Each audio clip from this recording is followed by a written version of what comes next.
Good morning. I am excited to invite you and for you to participate and have a conversation with us. Today, the African Global Chamber of Commerce and the University of South Carolina Sunoco International Business Department invite you to participate in a roundtable discussion of the changing landscape of corruption and its impact on doing business in Africa. The purpose of this roundtable forum is to bring together African and Western leaders from the public and private sectors, civil society, and academia to identify new issues and solutions to the present problem of corruption and its impact on African business. Effective anti-corruption efforts in the rapidly changing world require a shared understanding of the changing nature of the problem and an openness to the new solutions. I want to give you a few examples of what the dramatic shifts that are happening nationally and globally. For example, the ANC's loss of a 30-year parliamentary majority in South Africa, the widespread protests over new tax proposals in Kenya that spread to Uganda, Nigeria, and Ghana, increased global competition for African natural resources. We also have a radical shifts in the U.S. policy under President Trump, such as pausing enforcement of the Foreign Corrupt Practices Act. Trade and new tariff strategies and challenges are but a few examples of how corruption mixes with national and global politics in increasing complex ways. So today, we are going to have roundtable discussions on three major areas. One of the areas is, the three areas are going to be public sector perspectives, as well as civil society perspective. These are the three areas of discussion we're going to have today. So to move the schedule forward, we're going to have Dr. Olivier Kamanzi, who is the chairman and CEO of African Chamber of Commerce, to come up on and give us an welcoming remarks. Thank you, our MC of this morning, Catherine Franklin, for these wonderful introductions and giving us the flow of the today. Good morning, good afternoon, everywhere you are. Those who are in the United States and Africa, welcome this morning. On behalf of the leadership of Africa Global Chamber of Commerce, allow me to thank our partner, the leadership of the University of South Carolina Sunoco International Business Department, with its president, Michael Miridis, Professor Chris Yankee, Associate Professor of International Business at the University of South Carolina's Dana Moore School of Business, and Dr. Patrick Nigula, Senior Lecturer at the same university. Thank you to our today's keynote speaker, Dr. Akwasi Opong-Fosu, Chairman of Ghana Investment Promotion Center. Our moderators, Catherine Franklin and Patrick, of course, who will be, both of them will co-moderate this session of this morning. Our speakers, Ambassador Aminu Akadiri, the CEO of Federation of West African Chamber of Commerce and the Industry, Attorney Ms. Efe Okala, founder and the president of Impact Her, Mr. Frederick Oladeinde, president and the co-founder of the Foundation for Democracy in Africa and the founder of AGOA Civil Society Network, Dr. Marian Kamere, senior lecturer at the Nelson Mandela School of Public Governance in South Africa, Dr. Diana Daklara, assistant professor of organizational behavior at the University of McGill. I'm grateful to everyone, each of you who are attending this morning. I hope you'll enjoy these discussions. Once again, this morning we'll be discussing about anti-corruption roundtable with the theme towards a new anti-corruption agenda, lessons from diverse stakeholders in Africa and the West. The whole world is confronted today with numerous challenges, wars, tragedies, inequalities, and injustice. In many cases, they are tied up to corruption. According to the United Nations, there are 1.9 billion young people in the world, of which 700 million are in Africa. Therefore, fighting corruption is vital for the future of nearly a quarter of the global population.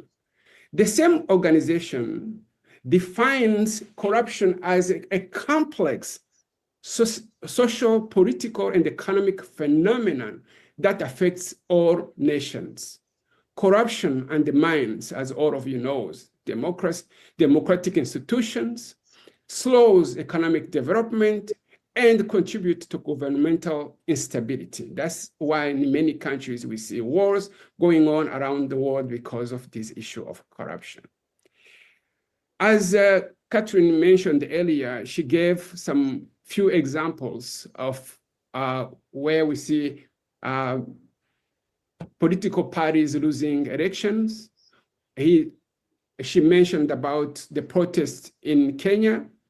She mentioned about the mineral resources right now being, let's say, taken away from the continent of Africa. We have outflow from Africa over 120 billion to 150 billion US dollars annually from Africa going away as a result of corruption. Those are the few examples, as she mentioned, that the corruption is bad, is something we need to fight against. There is a growing sentiment that existing anti-corruption strategies are failing to keep pace with contemporary pressures. The Africa Global Chamber of Commerce and the University of South Carolina is inviting these distinguished experts in this discussion to help us to understand the landscape of corruption and its impact on doing business in Africa.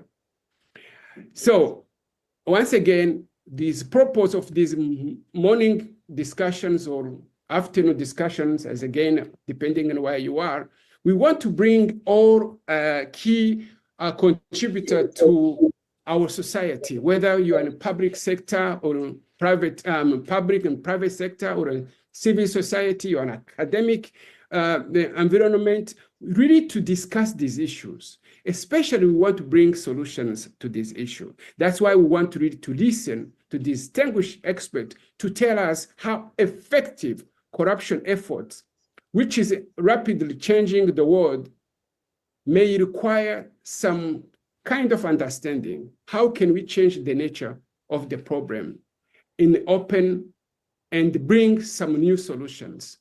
Let's listen to them. We are here to listen to you, you expert, to really learn from you. Probably when at the end of discussions, we can come up with white paper, which will inform the public, everybody, what needs to be done. Once again, I wish you all a fruitful and a positive outcome of discussions. God bless you. Thank you, and thank you very much. Thank you, Dr. Olivier. We appreciate those welcome remarks. I would now like to welcome Dr. Chris Yenken. He's an associate professor of international business at the University of South Carolina. I would like to welcome him to give us opening remarks. Thank you. Hello, everyone. Welcome to the webinar. It's fantastic to see everyone with us today. We are delighted to convene this roundtable discussion of experts on what everyone agrees is a vital topic for our time.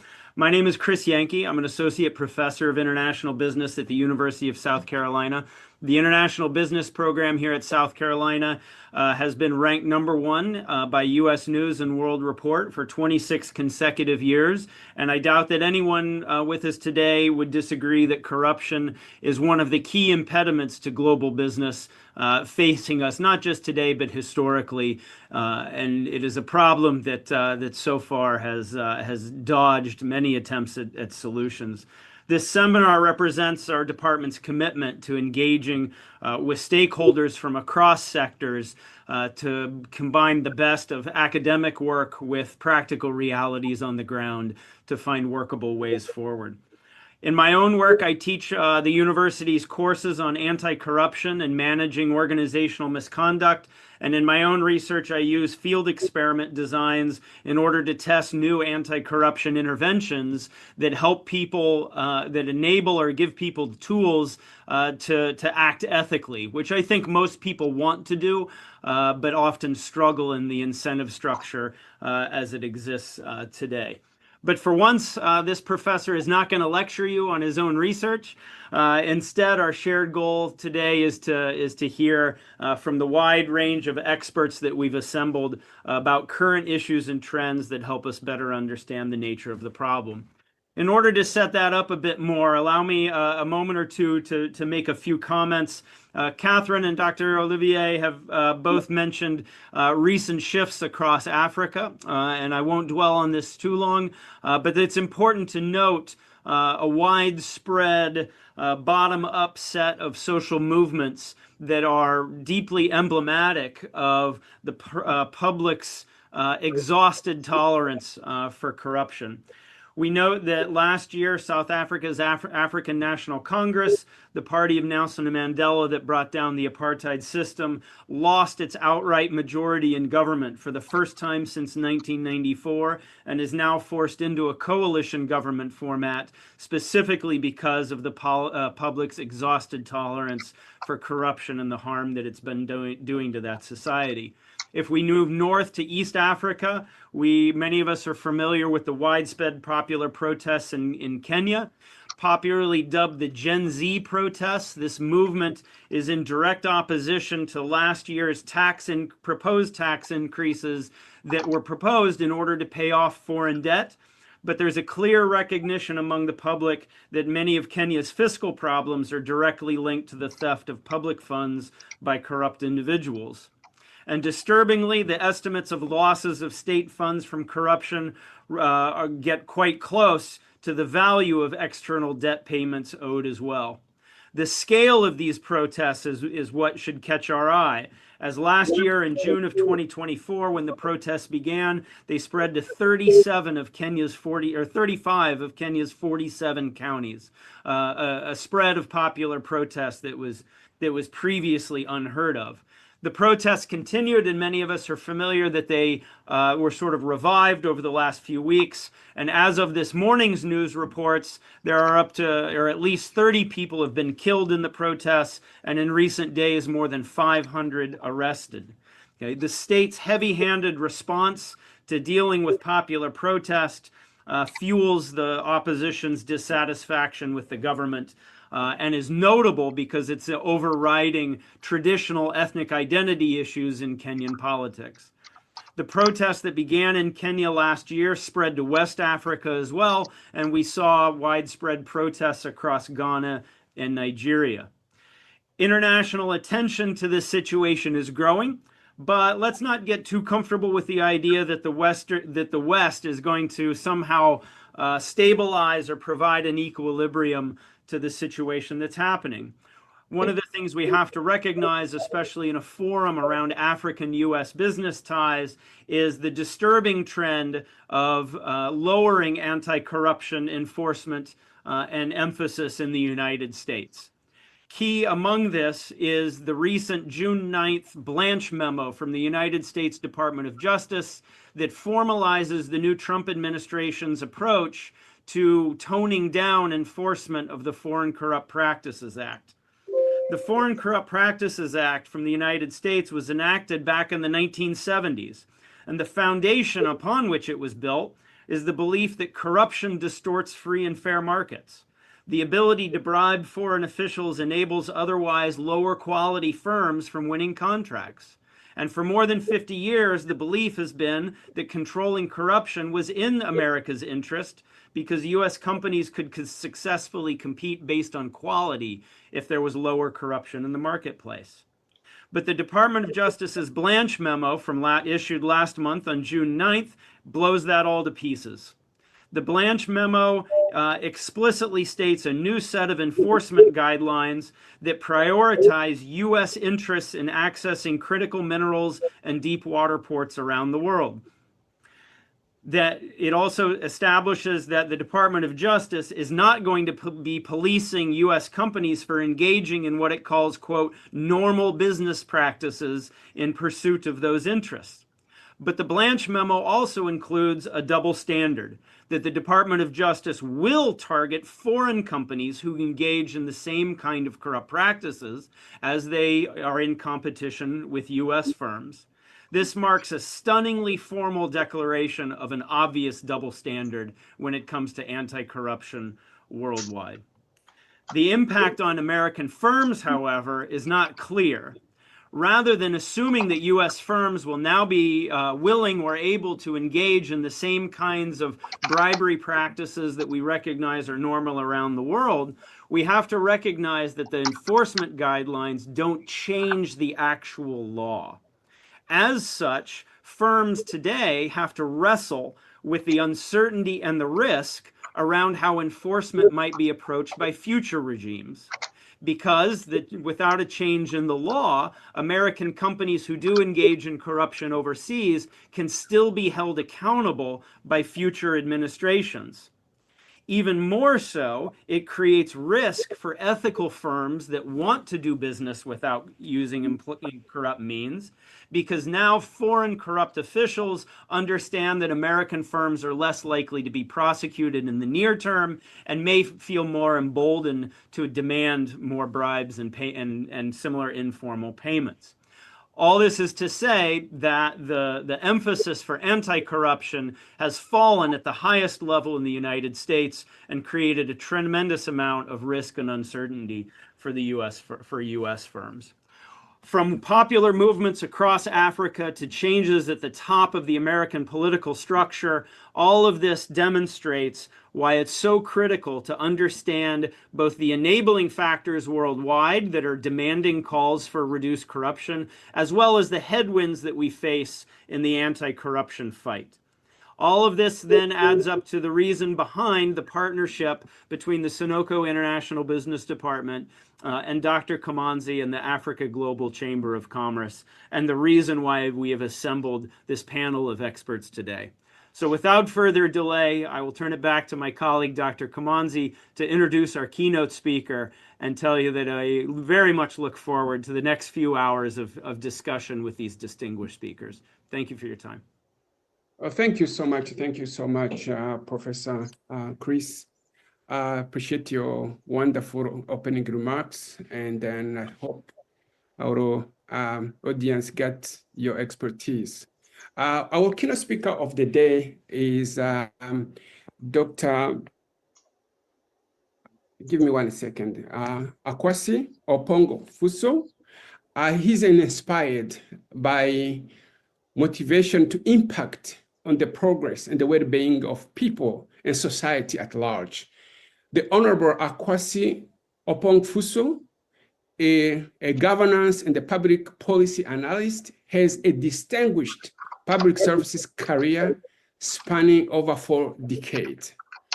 As an accomplished technocrat, currently he is a chairman of Ghana Investment Promotion Center. By the way, congratulations. I know you had a swearing in yesterday by the president of Ghana. Congratulations for your appointment as the new chairman of Ghana Investment Promotion Center. He served as the chief executive of Ghana's large public service organization, the Local Government Service, which has the responsibility to ensure the effective and efficient administration of local governments in Ghana. His leadership role in politics included serving as a mayor of Kumasi, member of parliament, and the minister in the portfolios of local government, rural development, environment, science, technology, and innovation, and the minister of state at the presidency, responsible for development authorities. During his tenure as a mayor, he held several leadership positions, including member of a UN Advisory Committee on Local Authorities, Vice President, International Union of Local Authorities, Chairman, Africa, Caribbean, Pacific Local Government Platform, Board Member, International Council on Local Environmental Initiatives, President, National Association for Local Authorities of Ghana, President of the African Union Local Authorities, for his contribution to decentralization and the local governance, most importantly, for his contribution in providing leadership and the guidance in the unification of the Anglophone and the Francophone local government organization into continental body. Honorable Opong Fusu was honored with an award with the United Cities and the local government. Passionate about African growth and development, Honorable Opong Fusu founded and chairs the African Global Emergence Center, a think tank advocating for a greater role for Africa in global affairs, especially in trade and investments. He is also the president of the African Growth Solutions and an advisory services unit of Africa Global Emergency Center. In this role, he has addressed global platforms such as the Clan Montana Forum, Harassis Global, Marrakesh Security Forum, Rainbow Push Wall Street Forum, Economic Summit, AGOA Civil Society Conference, UK Africa Trade and Investment Conference, US Africa Investment Conferences, among others. In recognition of this effort, he received an award from Reverend Jesse Jackson, Rainbow Push Coalition at Wall Street Economic Forum in New York. Dedication for the public services, African growth agenda, and humanity. Ladies and gentlemen, welcome Honorable Dr. Akwasi Opong Fuso. Thank you so much.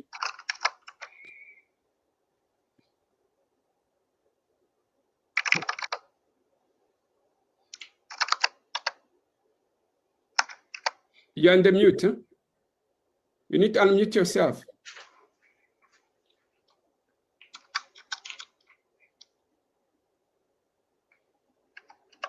Can you unmute yourself? Okay, good. Now? Yes, we're good. Mm-hmm. Okay, good to go. Thank you very much for your kind words, my brother and friend, Dr. Kamanzi. It's a pleasure to be with you and to have this conversation on a very important issue that is eating not only our continent, but across the globe. So distinguished participants, colleagues, and fellow advocates for integrity, good morning, good afternoon, good evening, wherever you are. It is a profound honor to deliver this keynote at such a critical juncture in our collective fight against corruption.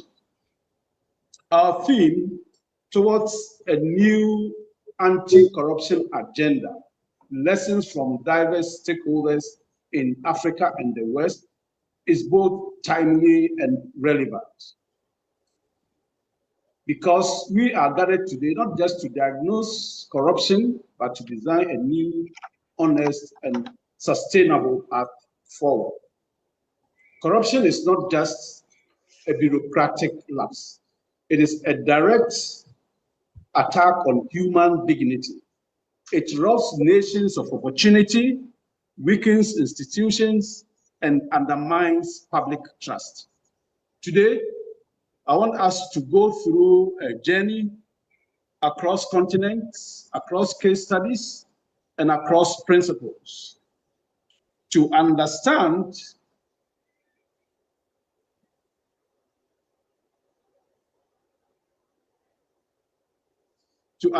what works, what's broken, and what we must do together.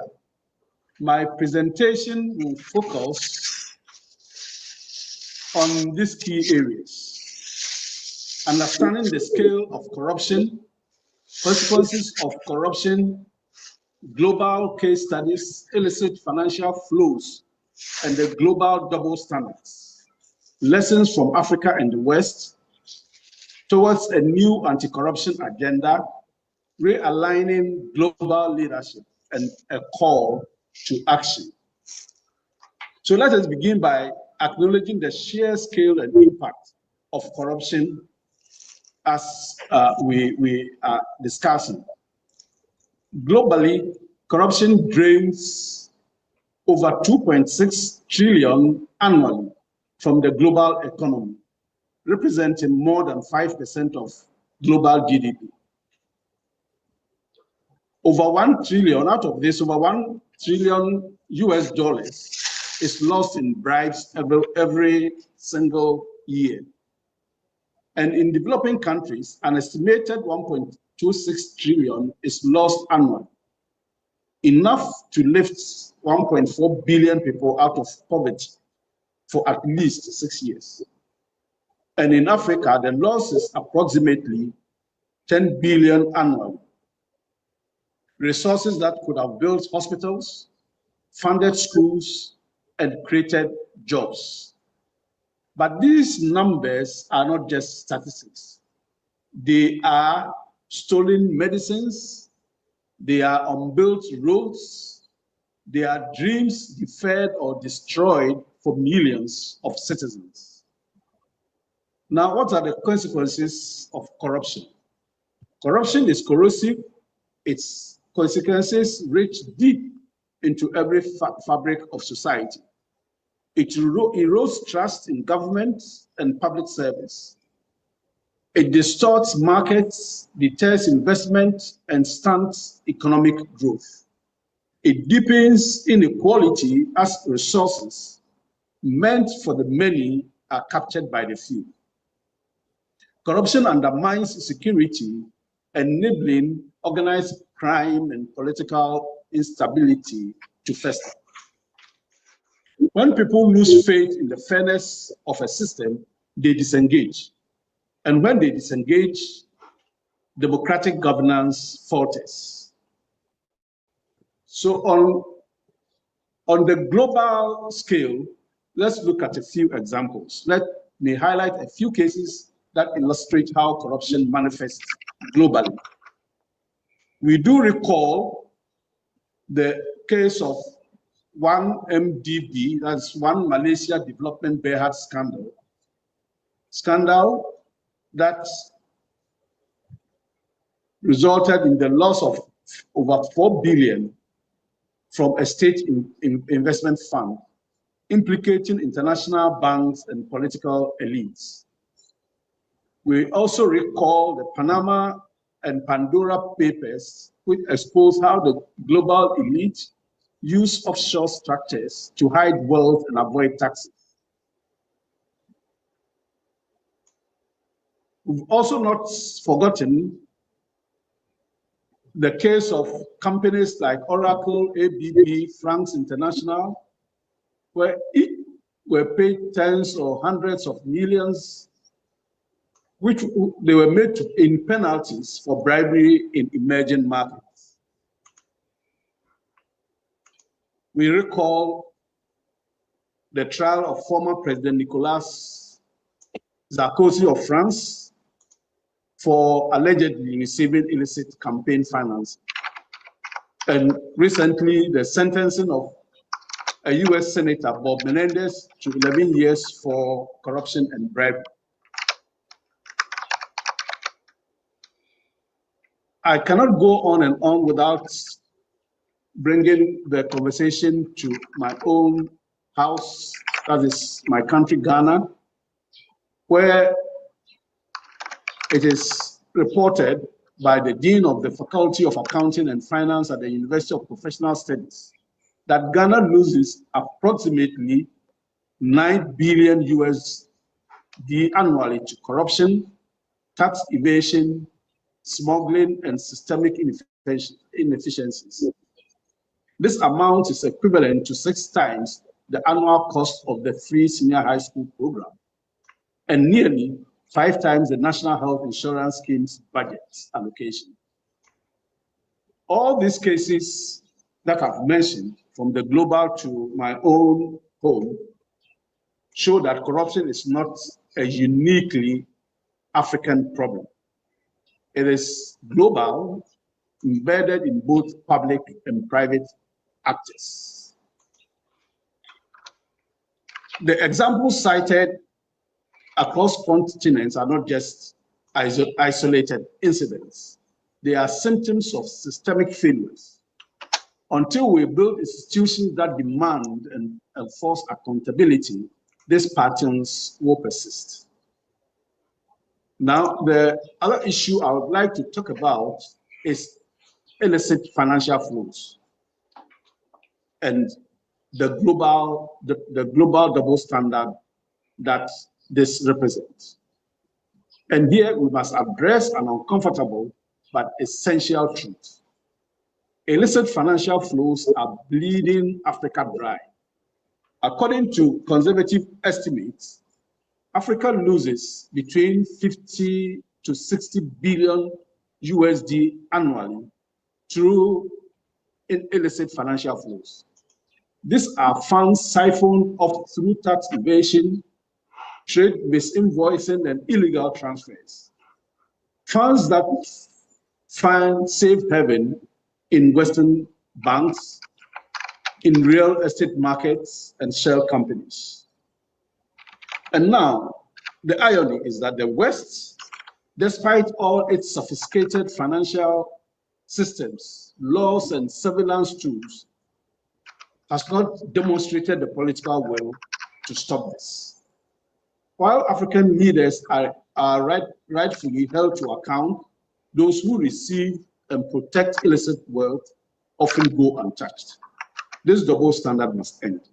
Accountability must be mutual, justice must be borderless. So what are the lessons from Africa and the West?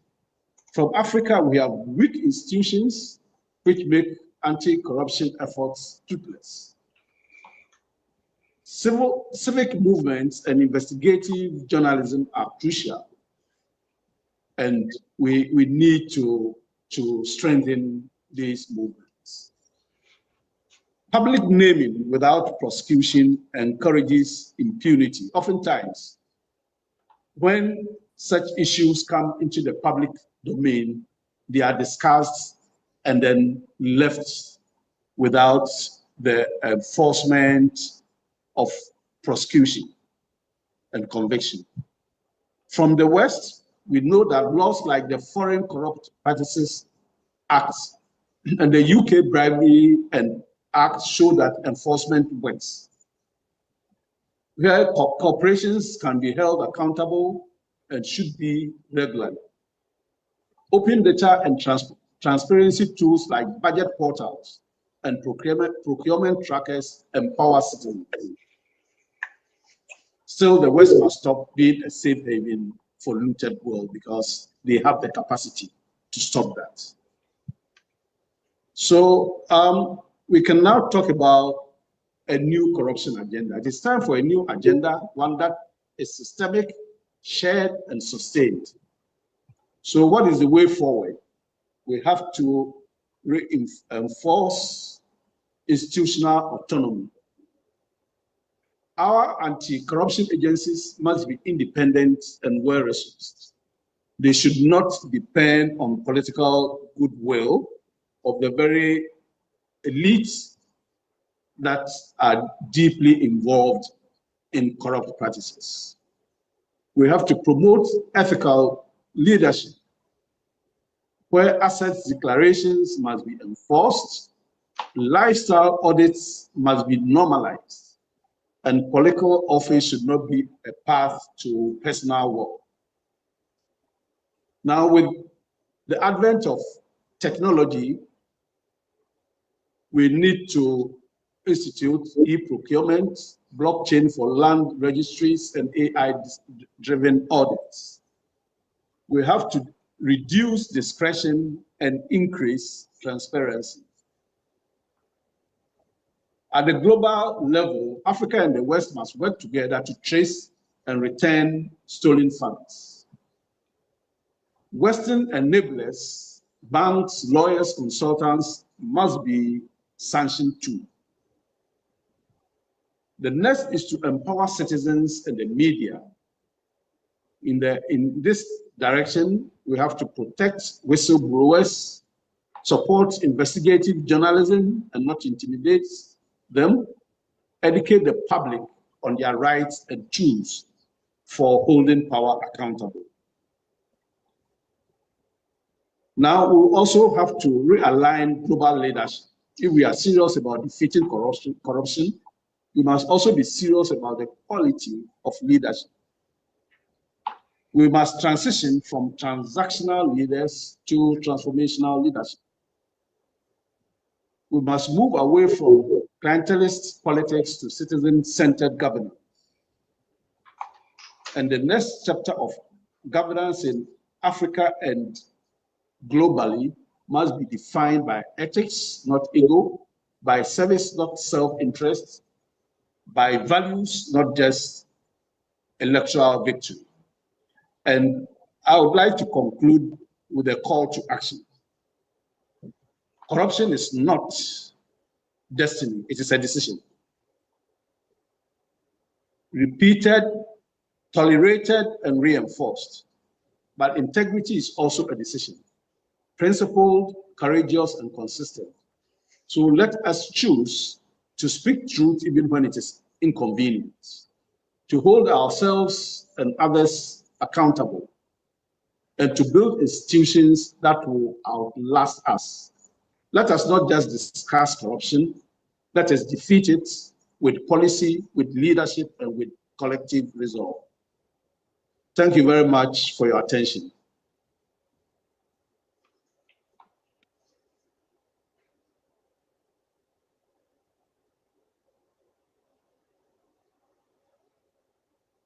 Thank you so much, Honorable Akwesi Opon-Fusu.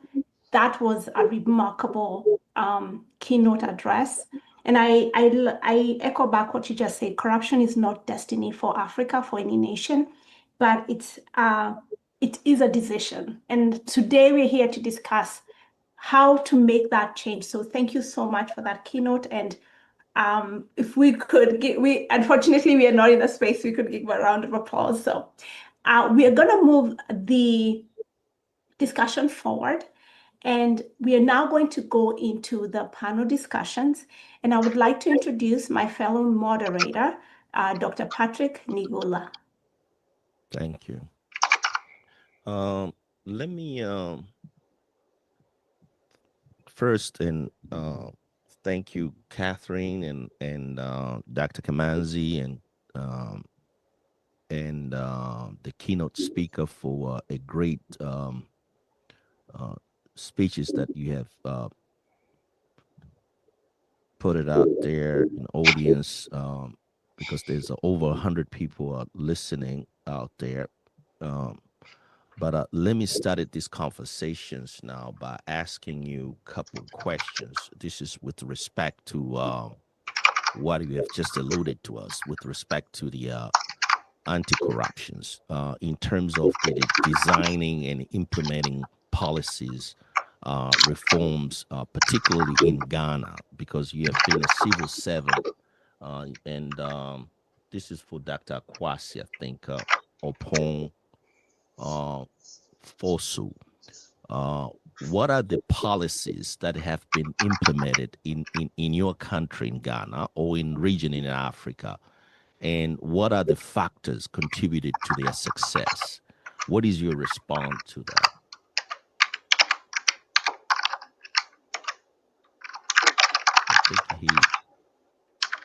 I think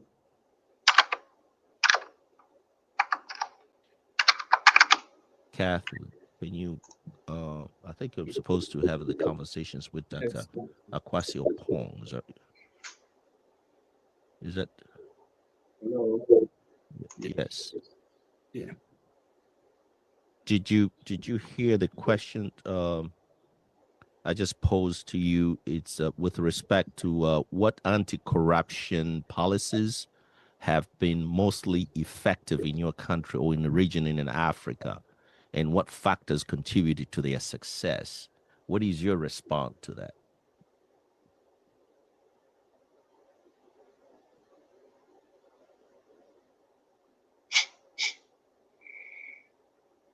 I think we lost him.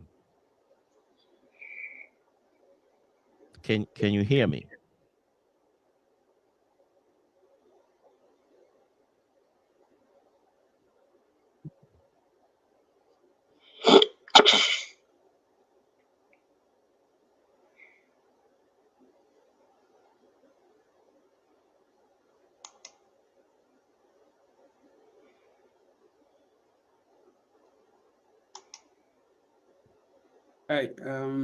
he's saying that he's having a problem with the sound.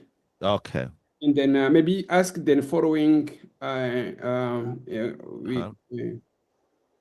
move to the next panel, I think, with Marianne. Yes, go to Marianne and then go to the next panelist, and then okay. back. Let me move to the next panelist. I think it's no, you have a Marianne as well. She's with you. Marianne. Okay, Marianne. No, Marianne, gentlemen, let's move to Professor Daklala, please, next. Daklala, sorry. Start the public sector panel. The public sector, yes. Dr. who?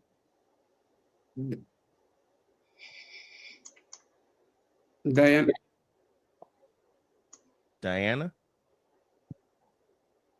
Chris, can you say that? Allow me to introduce our colleague, Dr. Diana Daklala, joining us from McGill University DeShul's School of Business.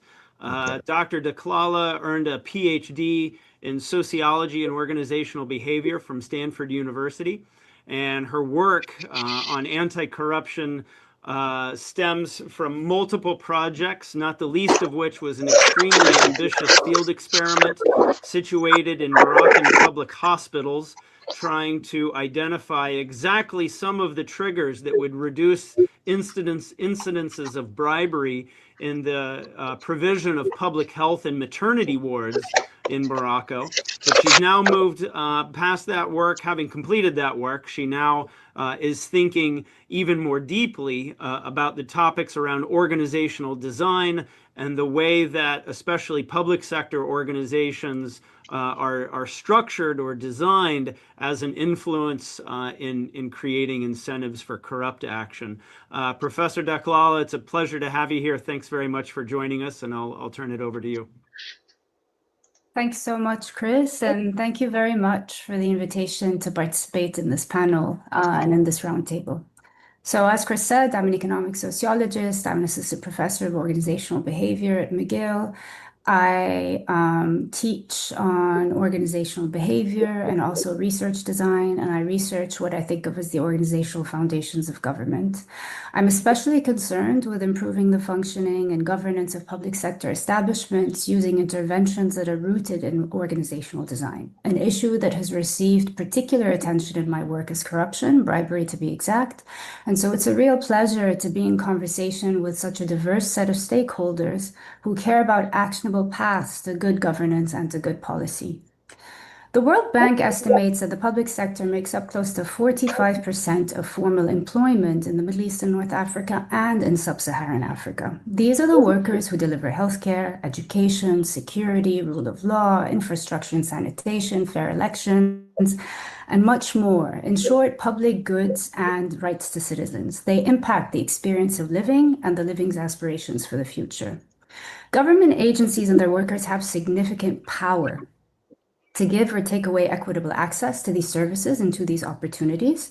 Corrupt behavior and poor governance stand in the way of this equitable access. And African governments know this. As of 2022, 48 of the 55 countries in the African Union have made domestic and internationally legally binding commitments to enhance good governance and fight corruption. They have ratified and they have deposited the United Nations Convention Against Corruption Treaty. What this means is that the majority have committed to preventive measures, to criminalizing corruption, and to also cooperating internationally on the issue. This is wonderful.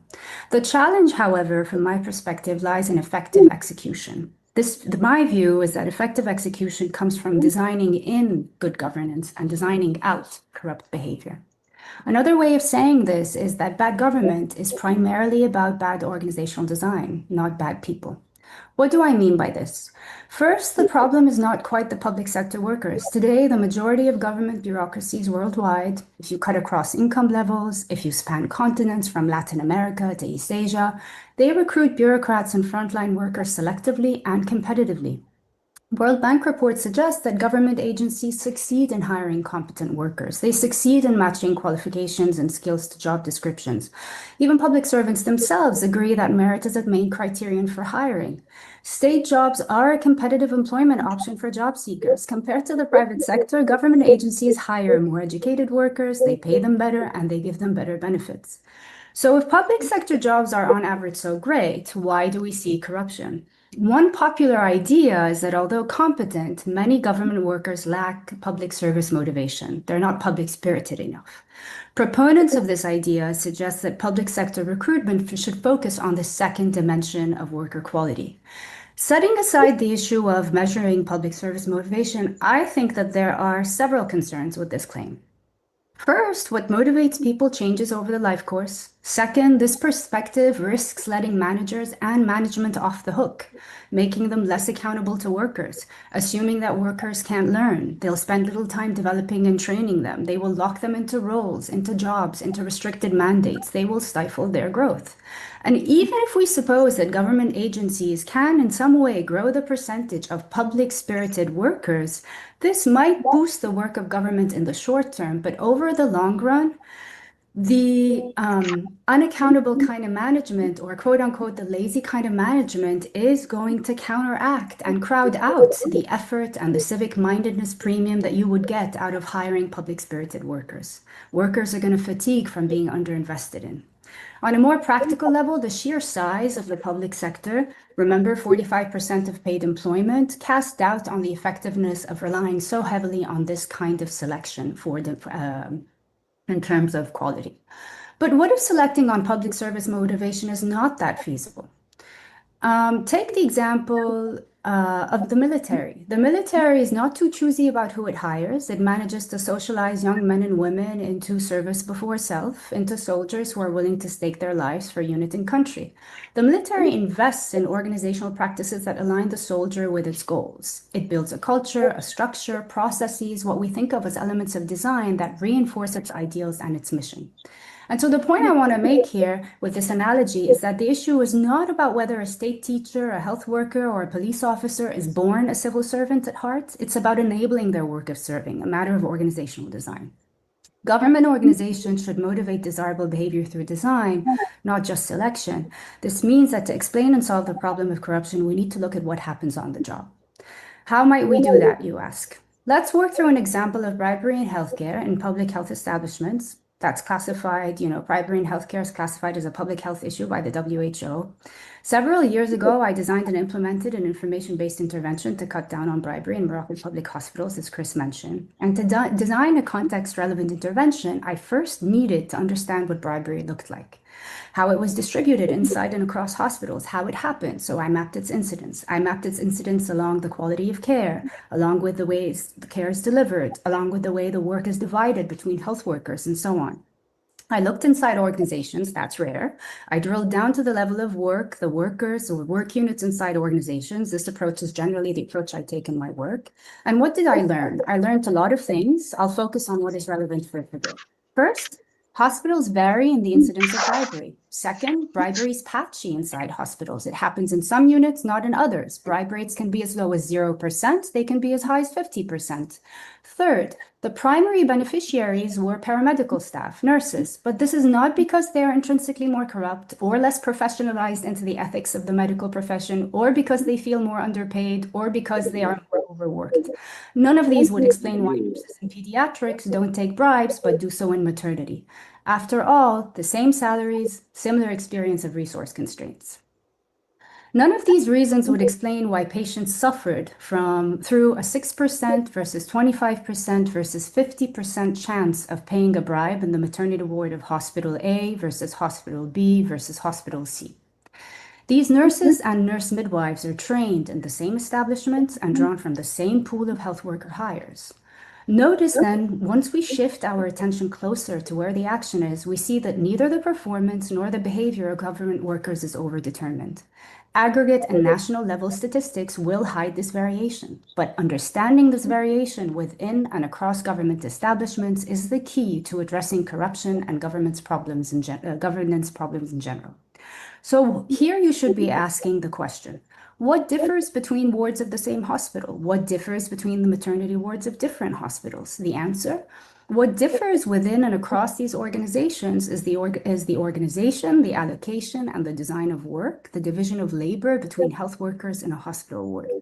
In particular, it occurred to me that one possible explanation is tied to how care work is allocated between health workers, specifically between doctors and nurses, how much overlap in the kind of work that they do occurs relative to what each kind of health worker is paid. So if we think in terms of maternity, where bribe rates were highest, nurse midwives and obstetricians in maternity wards overlap in the clinical tasks that they do. Nurse midwives perform clinical tasks that are officially the responsibility of obstetricians. They are performing clinical tasks that are associated with more training and specialization, or simply associated with the higher status worker, quote unquote, in the professional hierarchy, but they are not being compensated in a commensurate way for this. This kind of task shifting happens a lot in public health. It happens because of the shortage of labor, but the work still needs to get done and someone has to step up to do it. So sticking with the example of maternity wards across hospitals, notice that the extent that labor shortages and the division of labor varies from one maternity ward to the next. What will change is not what nurse midwives are paid, but how much of their work overlaps with obstetricians. And therefore the experience of inequity and ultimately the drive to correct the imbalance, and one way of doing so is by taking bribes. So another way of saying this, it's not the wage inequality per se that is the problem, rather it's when it is unjustified that it becomes a problem. Conjoint study. So now let's think about the study that I did. Sorry, would you mind just muting if that's possible, please? Dr. Akwasi, would you mind just muting your... Thank you. Thank you. Sorry. So I wanted to test this idea that there are bad combinations of wage inequality and work overlap between co-workers in a work unit that could actually end up leading to bribe taking. So in a recently completed study that I co-authored with my PhD student, Katie McIntosh, this idea is put to the test. We test this idea with Indian health workers, doctors and nurses, including generalists and specialists. First, we ask them to give us estimates of the amount of work overlap in the clinical tasks between doctors and nurses, based on their experience. We document a range as low as 10% and as high as 60%. This gives us face validity for this idea. Second, we use what we learned about the range of work overlap and the pay structure of Indian health workers in the public sector to create and to test reactions to 12 meaningful combinations of wage inequality and work overlap between doctors and nurses. We field these combinations in a conjoint survey experiment. We create hypothetical health worker profiles that we randomly assign a combination of work overlap and wage inequality to, so one of the 12. Among other characteristics that matter in the context of a public sector job. We present the profiles in pairs and we ask our respondents, who are, in this case, Indian doctors and nurses, over 2,000 of them, to choose which of the two hypothetical workers is more likely to take a bribe from a patient. What do we find? Indeed, we find that there are bad combinations of wage inequality and work overlap. Higher wage inequality and higher work overlap is associated with a greater judged likelihood of taking bribes. And the preliminary calculations suggest that the effect sizes range between 5 and 8 percentage points, which is substantial.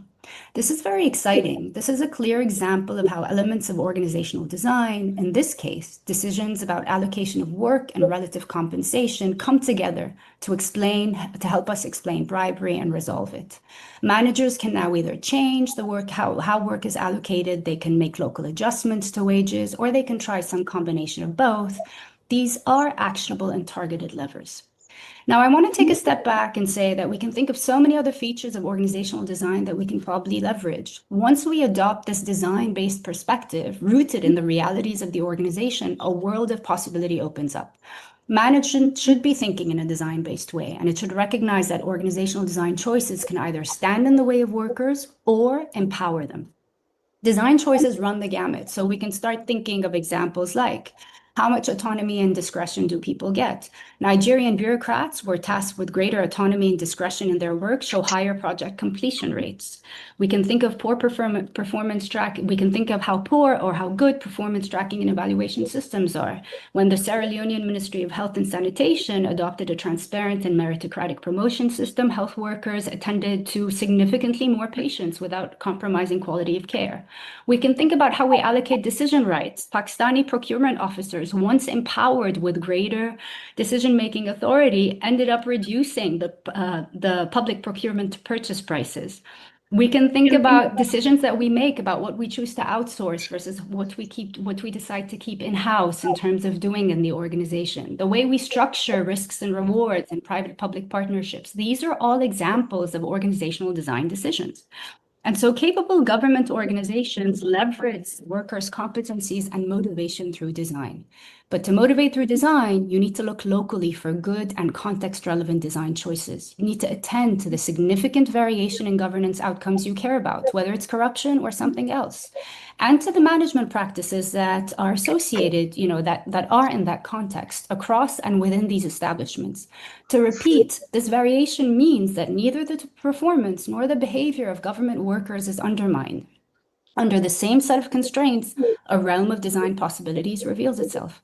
Smart government invests in learning from why some work units and organizations manage past the constraints, why others remain hemmed in by them, and why others still remain fenced in despite propitious conditions for takeoff. Good organizational design is about piecing together the work, the people who do the work, the structures and the processes that fashion, that allocate, that streamline the work, and that reward effort and output, and the workplace culture in a fit-for-purpose way. And so instead of assuming that government workers fail to deliver public value because they're incompetent, self-serving, or some combination of that, let us begin by assuming that bureaucrats and frontline workers pine for work environments designed to allow them to realize their added value. I know you have just unpacking a lot of information related to the organizational designing and behavior within the military institutions, the healthcare workers. Let me take you back in the beginning of these conversations. Now, let me pose a quick questions in terms of the strategies. Now, what is your response with the respect to the what strategies can be used now to insulate all what you have just alluded with respect to the anti-corruptions bodies from political interference, and then you can continue where you just stop.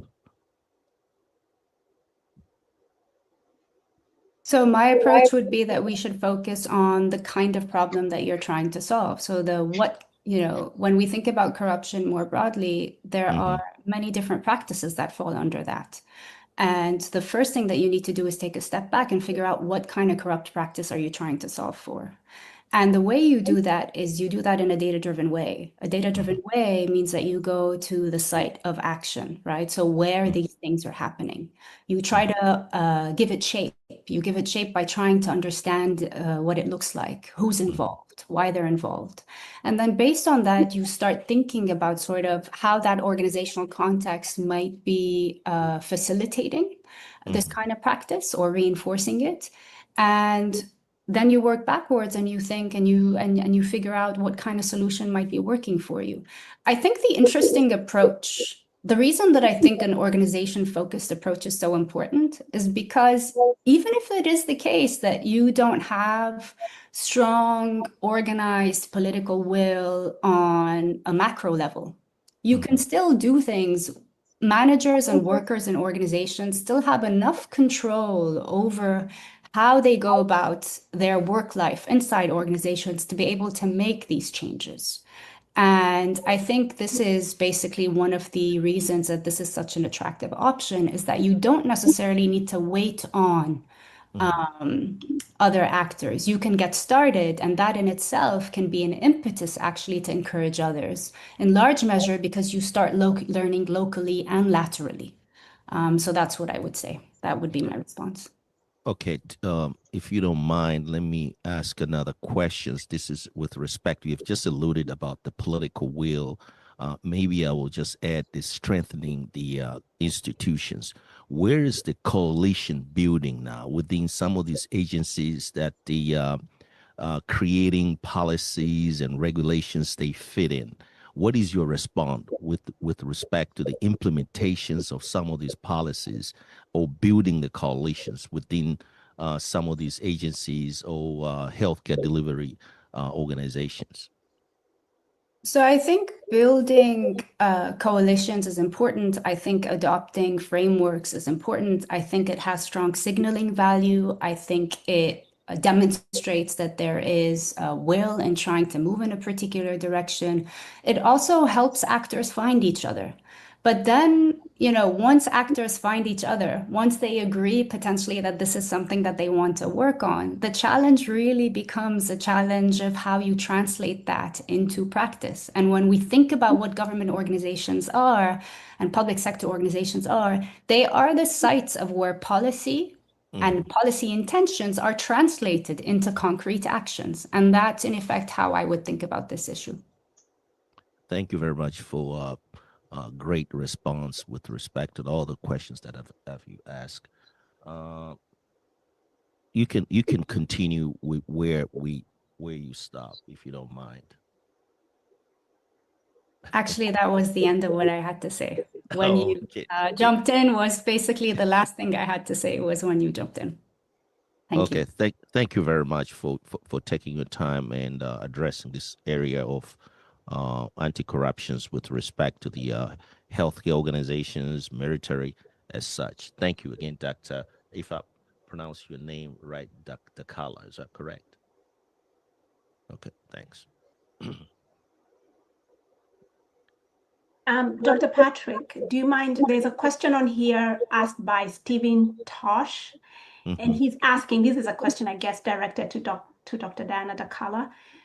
You are talking about quality in the design of internal processes. Normally, processes are a top-down approach to introduce procedure. Do you believe that a bottom-up quality approach where staff have consistent input into business operations, including ethical issues and concerns, would serve well in what you're talking about in terms of design and structure to prevent corruption? Absolutely. I think, in fact, good management is the kind of management that listens to what happens on the shop floor, so to speak. So they need to be they need to basically cater and respond to the realities of the work that people are doing. And particularly when we think about public sector organizations, whether we're thinking about bureaucrats, whether we're thinking about frontline workers, they have to be dynamic in the sense that they have to be adaptive. They have to adapt to local end user needs. They have to adapt basically to changing, policies. And so in that respect, I think certainly the right kind of management is the kind of management that avoids being only top down, but that listens closely to the way things are done and tries to basically bring in that buy-in. Because oftentimes the people who are closer to the work have significantly more information in effect, and that in itself is going to lead to better design choices. Fantastic. I hope, Stephen, you got your answer.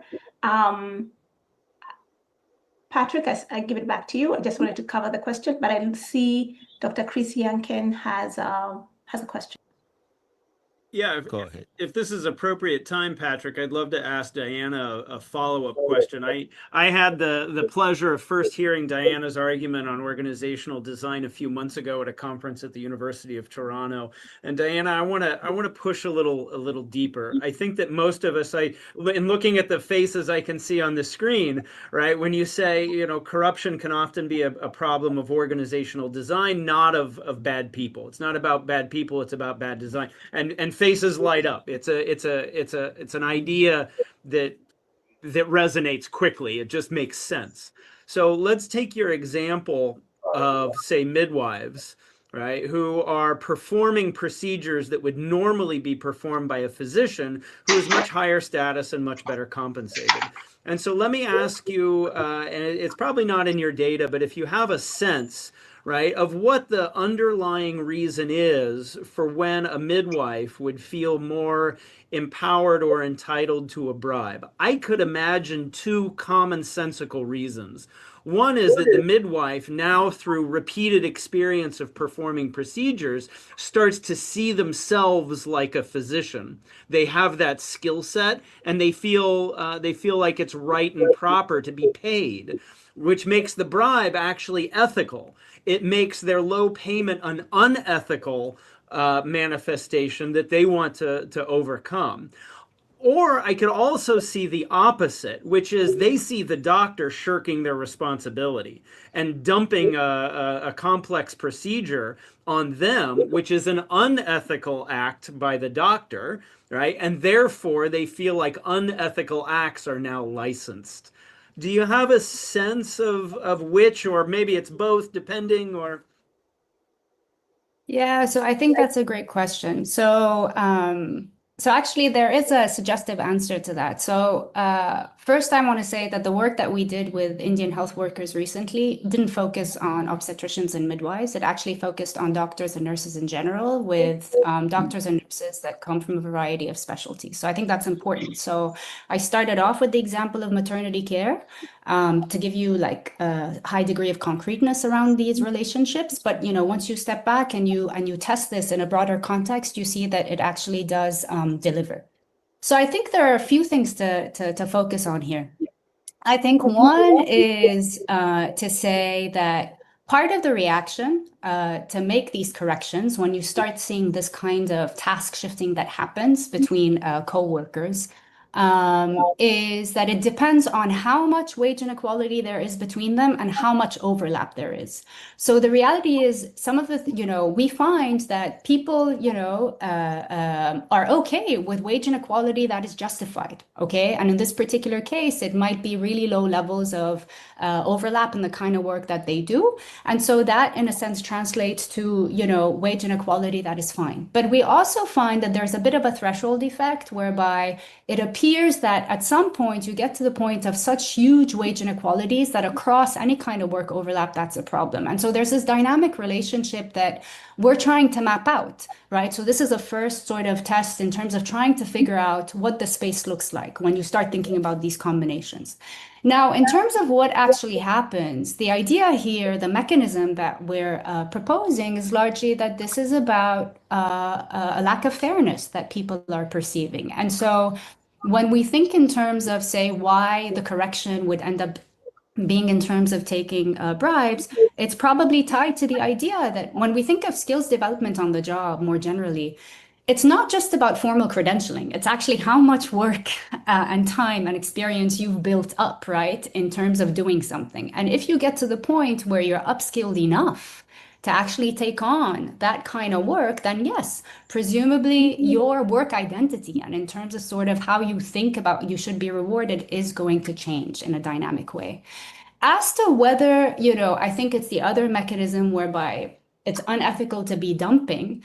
I think one of the starting premises here is to say that what we're seeing, we can start off with the premise actually that this is happening because of labor shortages. And so it's not necessarily that workers are being bad actors with each other. That said, it is the case, I think, that what can end up happening is, and this is something that I've seen suggestively in the data, is that when it is the case that you have, despite the fact that basically nurse midwives might end up, be leading on care for patients, if doctors remain involved in the care team in some form or another, you have significantly lower bribe rates in those wards. And so there is this idea that I think your question is another way of asking your question, or maybe like re-asking your question, is to basically say, is it possible that the work relationships between co-workers can in themselves, moderate or try to mitigate or make worse, in fact,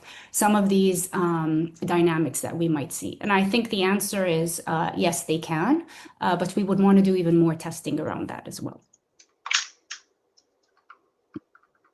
Thank you. Let me shift these conversations now to Honorable Akwasi Opon Fosu. If I pronounce your name right, you okay, you spend most of your career working in the public sector, in government, and recently you have been appointed to be the head of the I think Ghana Investment Center. So let me ask this question, if you don't mind. What anti-corruptions now policies have been most effective in your country, in Ghana, or region of Africa, let's say, for example? And can you mention what factors contributed to their success? Welcome, Honorable Akwasi. Yeah, thank you. Thank you, Patrick. Across Africa, as I have been following, there are quite a number of institutions set up to combat corruption. Apart from the independent bodies that we already have in place, the Auditor General's Department, Judicial Services, and anti-corruption organizations. In Ghana, we have organizations like the Commission on Human Rights and Administrative Justice that deals with public service corruption and misconduct. We have the Serious Fraud Office, which later on was transformed into the Economic and Organized Crime Organization. We have the Special Prosecutor's Office. Other bodies like the Ghana Integrity Initiative, these are not non-governmental organizations. They are all involved in combating corruption. But corruption still persists. That's the challenge here. And from what I see, it has to do with the mindset. It's a socio-cultural construct. When the society does not see corruption as something that affects them, it flourishes, because most of our citizens do not question where public servants get the extra funds from to do certain things, to live a certain lifestyle of extravagance. They know very well that their income levels at the workplace will not support the kind of lifestyle that they lead, but these people become their heroes. They embrace their activities. So the institutions are compromised by the normalization of wrongdoings. Institutions are compromised. Apart from the citizens who are embracing this unethical conducts, the political will to deal with the situation of corruption is also a challenge, because the institutions that are to fight corruption will be fighting the very, very political leadership that put them in those positions. So normally it is after a government is out of office where the new government is able to deal with the corruption that went on during that term. So as for the institutional setup, most of African countries have it. The institutions that are to fight corruption are all there. But the will to enforce and that you've just touched here, strengthening the institutions. So what are the strategies now? You as a new chair of this Ghana Investment Center can be used to insulate the anti-corruption bodies from the political interference? Yeah, if appointees at all levels will not be compromised, that's a first step. Secondly, if citizens are able to draw the link between corruption and the lack of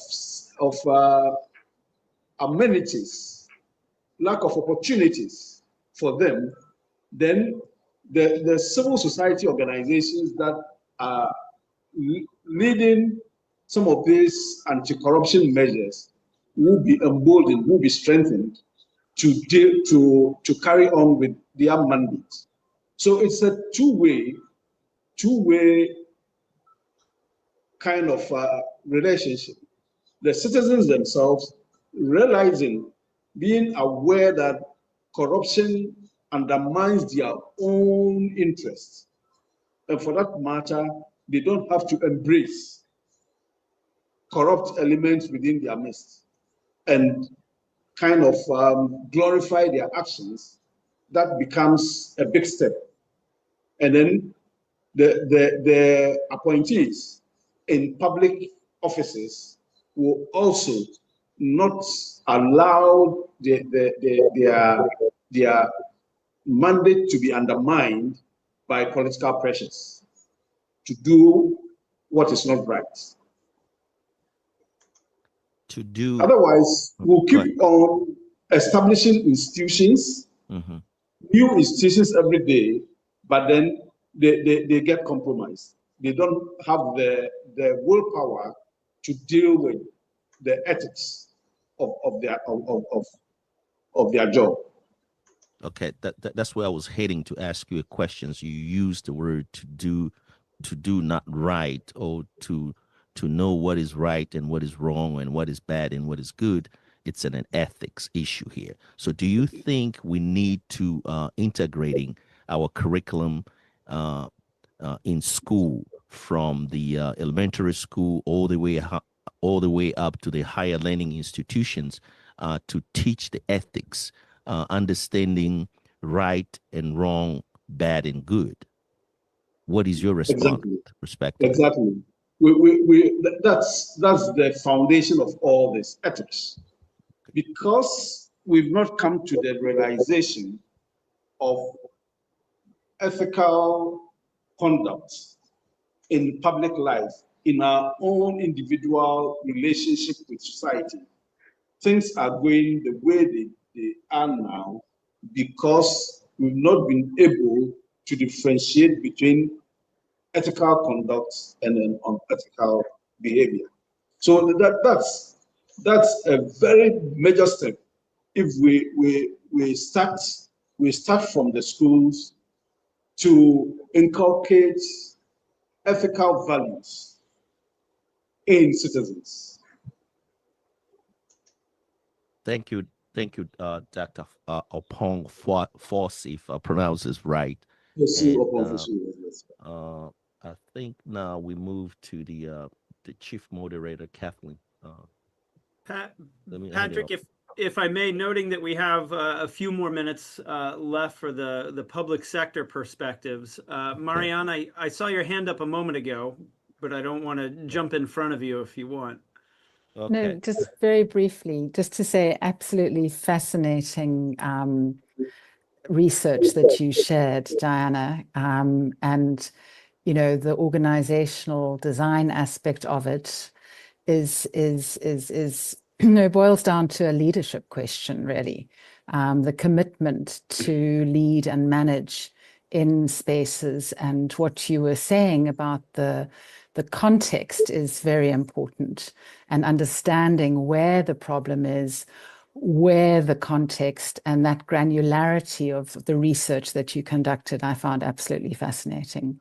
And then just picking up on the Honorable Akwasi's point about political will and civil society's role, in my own work, I've always argued that political will does not just rest amongst politicians, right? It's citizens who have that power that they need to take back in terms of what they demand from the public servants and politicians, and can exercise that, at least in a democracy. And then just in terms of ethical conduct in public life, I mean, clearly corruption is an ultimate unethical act, in the sense that ethics is about what is good for me, but also for others, right? It's not necessarily about right and wrong. It's more about how we make decisions based on our values that are in the public interest, and corruption ultimately is against that. But I'll talk more about civil society later. But thank you. Absolutely fascinating. You're welcome. And Patrick, I'm going to take the panelist priority with a question for Dr. Apong-Foso. If I may leverage your experience in the public sector, I would like a comment and possibly even a critique on the following idea. Here at the University of South Carolina, we are starting to dabble in a new approach or a new framing for anti-corruption. And the framing comes as a pivot to one of your comments from the keynote address, when you noted that corruption robs the public of its dignity. And a truer statement has never been said.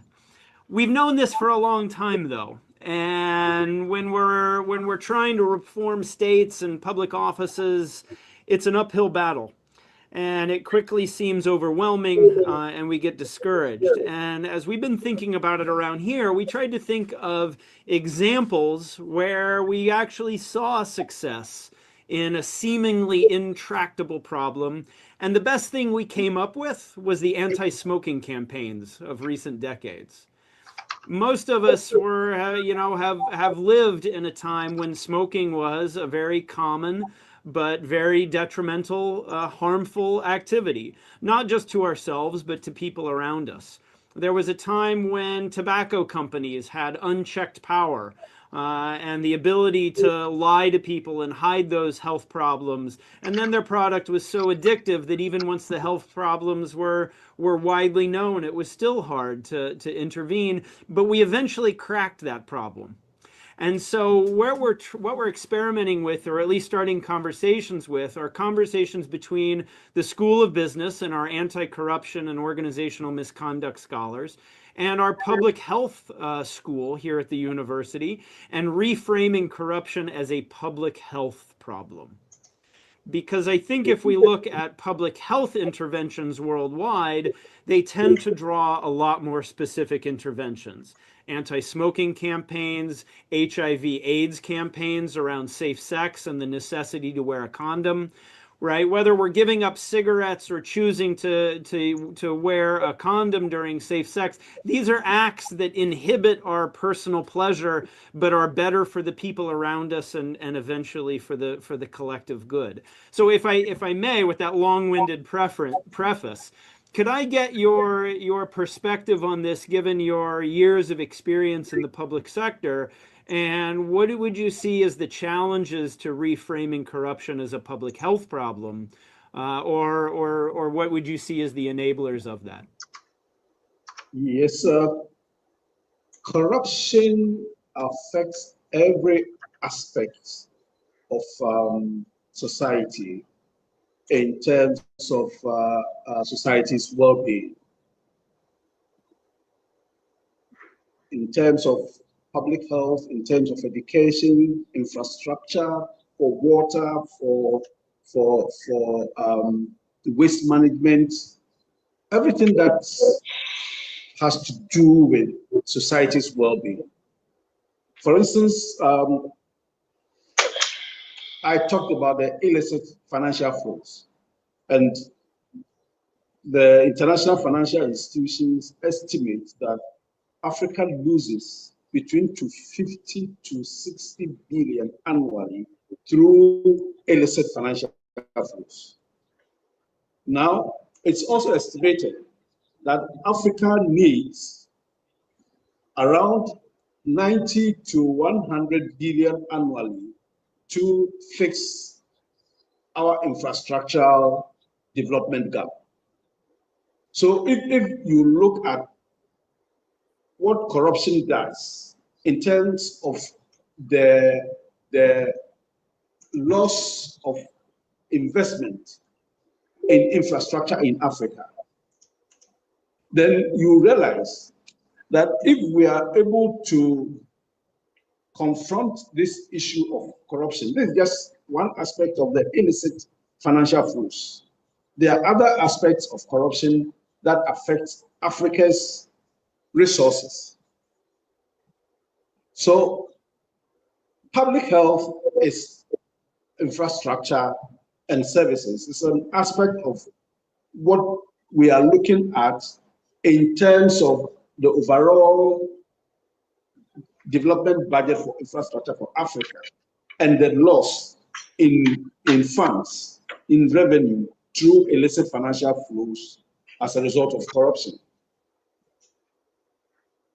In my presentation on Ghana, I did mention that it is estimated from a research by a university professor that Ghana loses about 9 billion annually to corruption and corruption-related issues.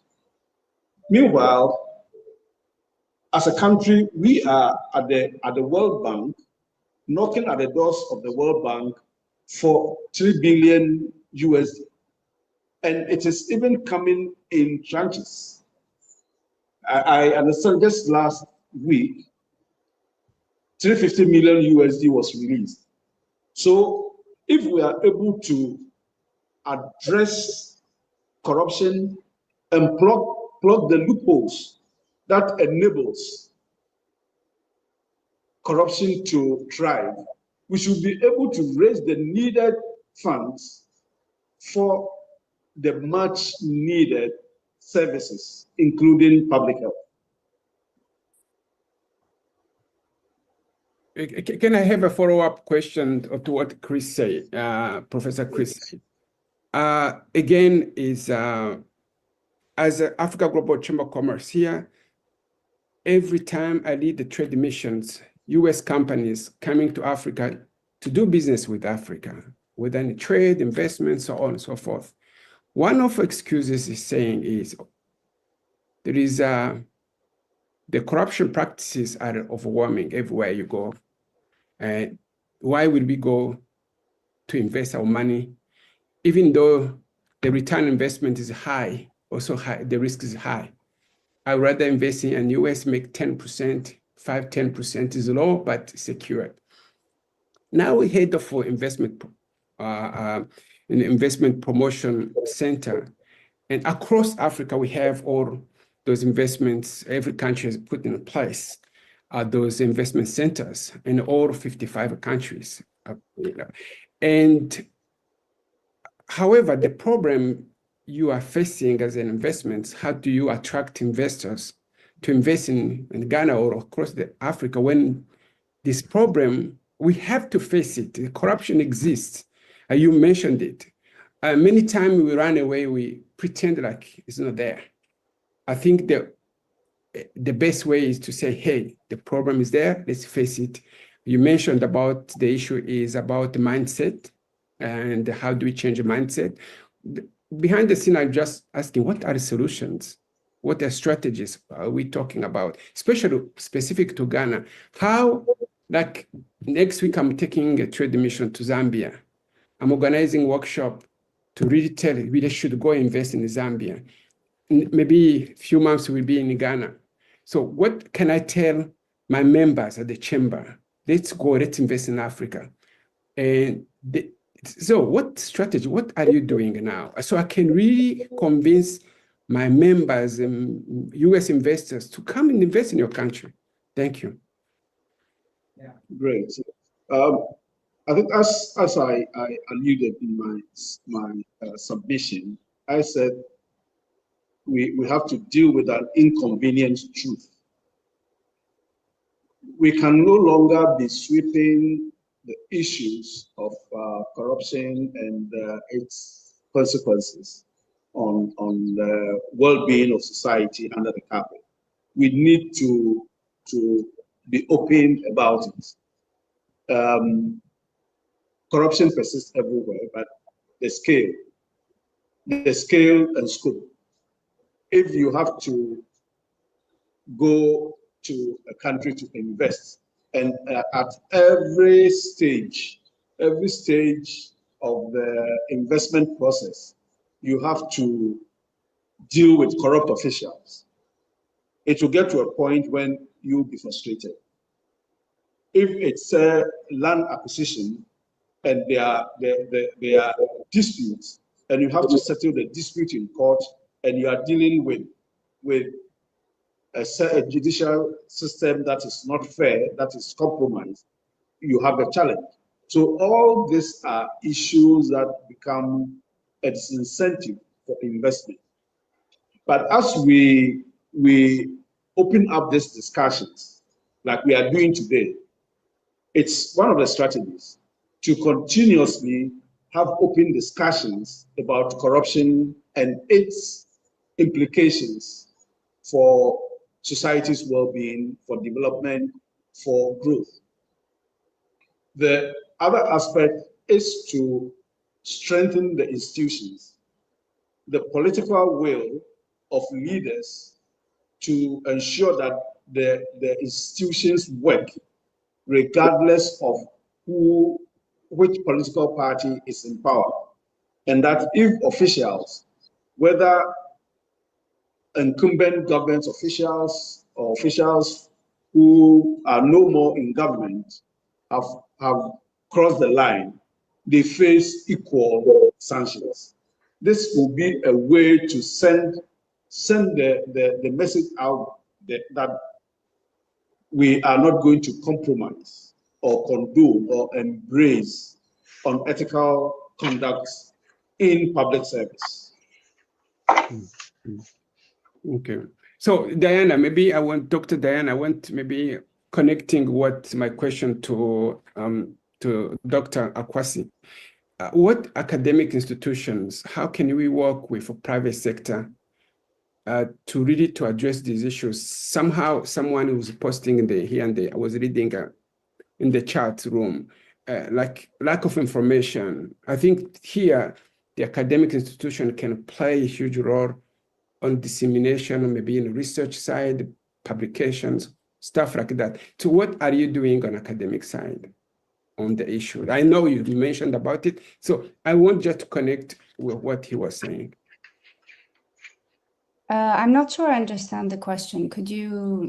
The question is, yeah, as a public figure, public sector, they're doing what they're doing. As I was reading in the chat room, someone is saying there's a lack of information.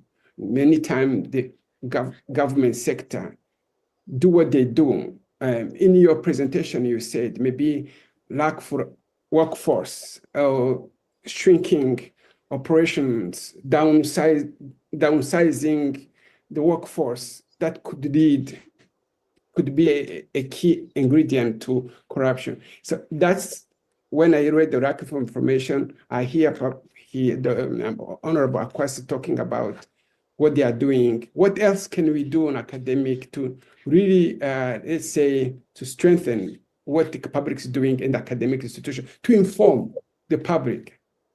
Yeah, so that's a great question. So I think another way that I would, or the way I understand your question is, or the way I would answer it is, I would say actually one of the things that would be exciting as a possible path forward is having more partnerships actually between academics and public sector agencies.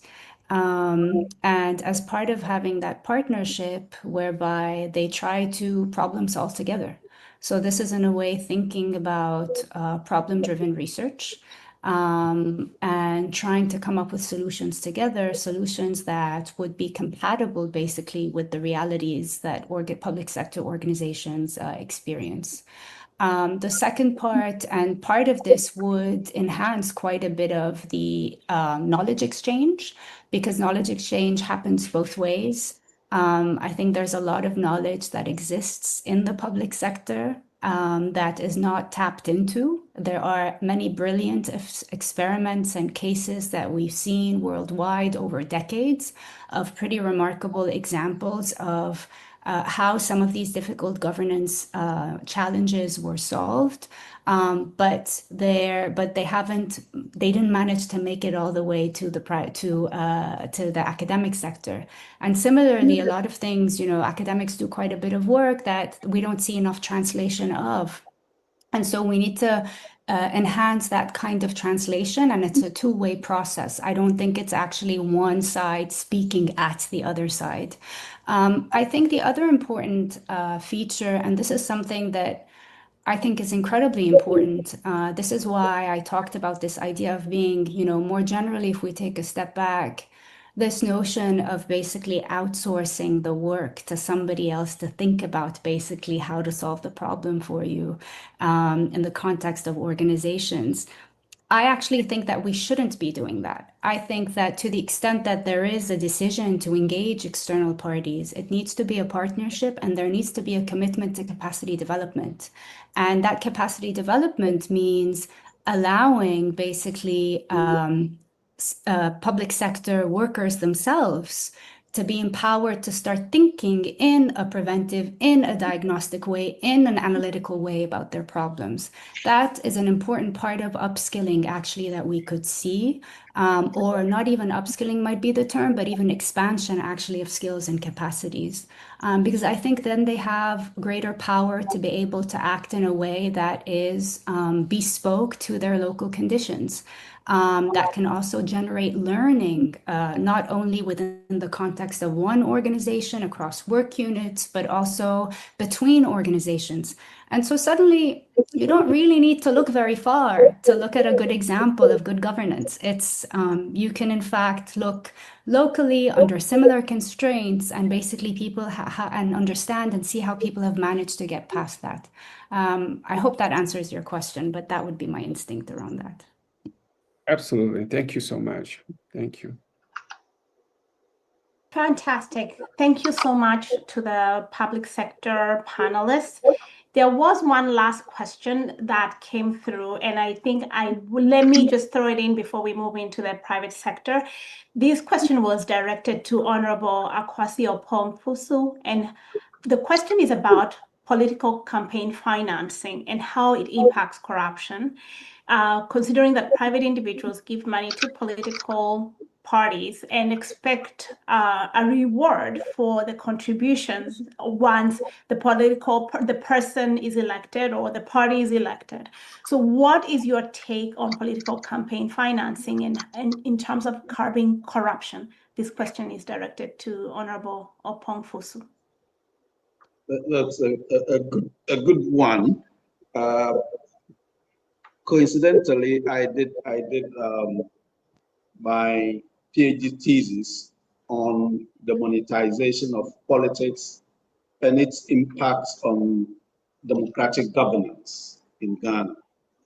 And I've experienced it, I've lived it, I know what it is, because I have also contested elections and I have experience with it.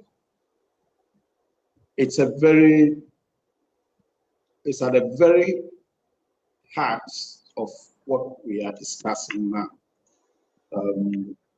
The democratic governance journey has also brought in its wake an unexpected consequence of governance that is also undermining efforts for good governance. From afar, you might think that it is politicians who are buying citizens' votes, who are influencing voters with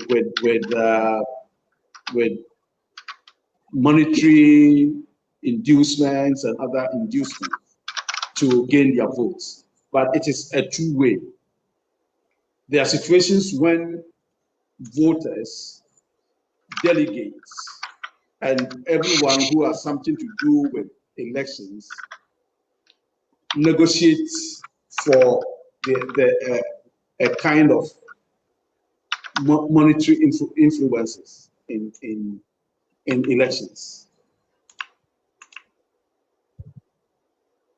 To the extent that once people get elected through this kind of situation, it compromises ethics in governance. So I will be looking at how do campaign funds, especially from the state, support candidates, and how do we tackle the issue of what has now become so normalized, so acceptable, that political leadership political office is at the marketplace of negotiations for monetary gains to the highest bidder. So these are real issues that are at the heart of the discussions that we are having today. To be able to deal with this issue of campaign financing, political party financing, and how citizens, the electorate, will appreciate the fact that it shouldn't be the highest bidder who gets into elective position, and that's what the power that they sell now to candidates is what undermines their own access to services. But at the end of it all, there should be sanctions in terms of influencing voters with monetary inducement in our political party laws.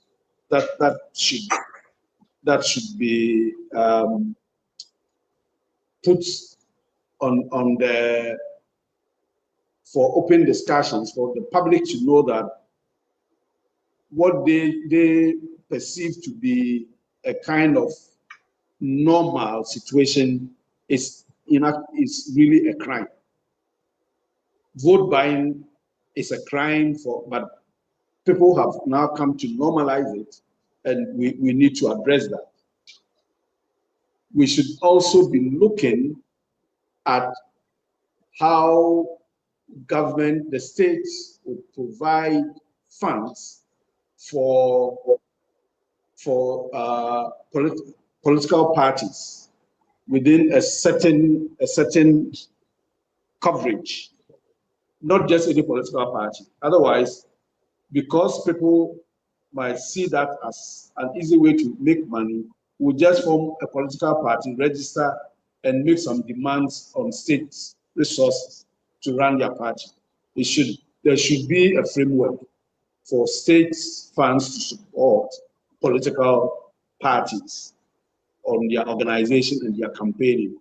If that is done, then there will be a control or a reduction of individuals raising funds from people from dubious sources into governance. All right. Thank you. Thank you so much for answering that question. I would like now for us to move into the private sector perspective session. My name is Catherine Franklin. I'm a CPA by profession. And so the idea of corruption and anti-corruption, for me, comes from the space of what we call internal controls. So as I was listening to Dr. Diana,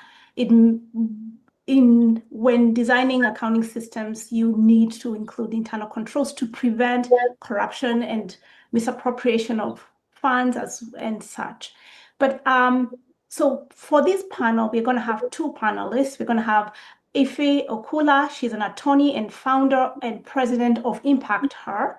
And the other panelist will be Ambassador Omunu Akaderi, and he's the CEO of Federation of West African Chamber of Commerce and Industries. So I'd like for both of you to unmute yourselves. And we have about 30 minutes because we lost a little bit of time.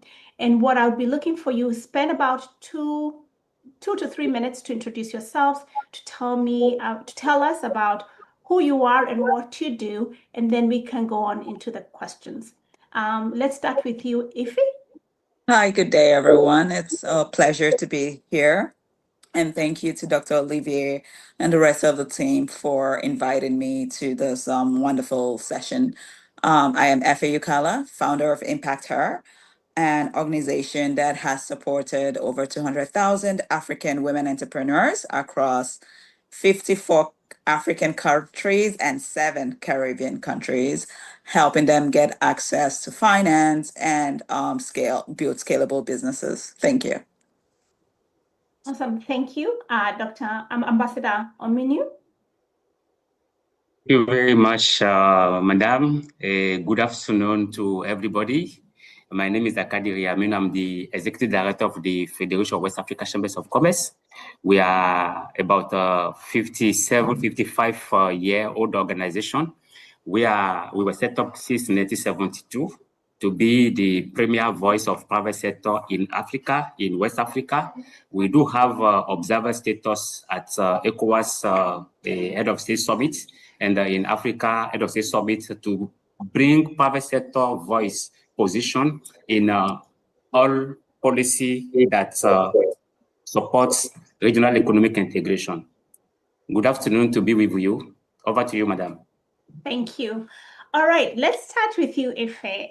And in your organization, where you help fund women businesses and empower women in business, how does corruption look, and how do you encounter corruption in your work? Great. For most of the women we work with, corruption takes different faces, has different faces to it. But I think where we see this is mostly around where services are being provided, where women are being asked for bribes. So in fact, when we talk about corruption, I talk about women and youths as the silent victims of corruption. Because we often talk about corruption, from the development angle, right? It's hurting development.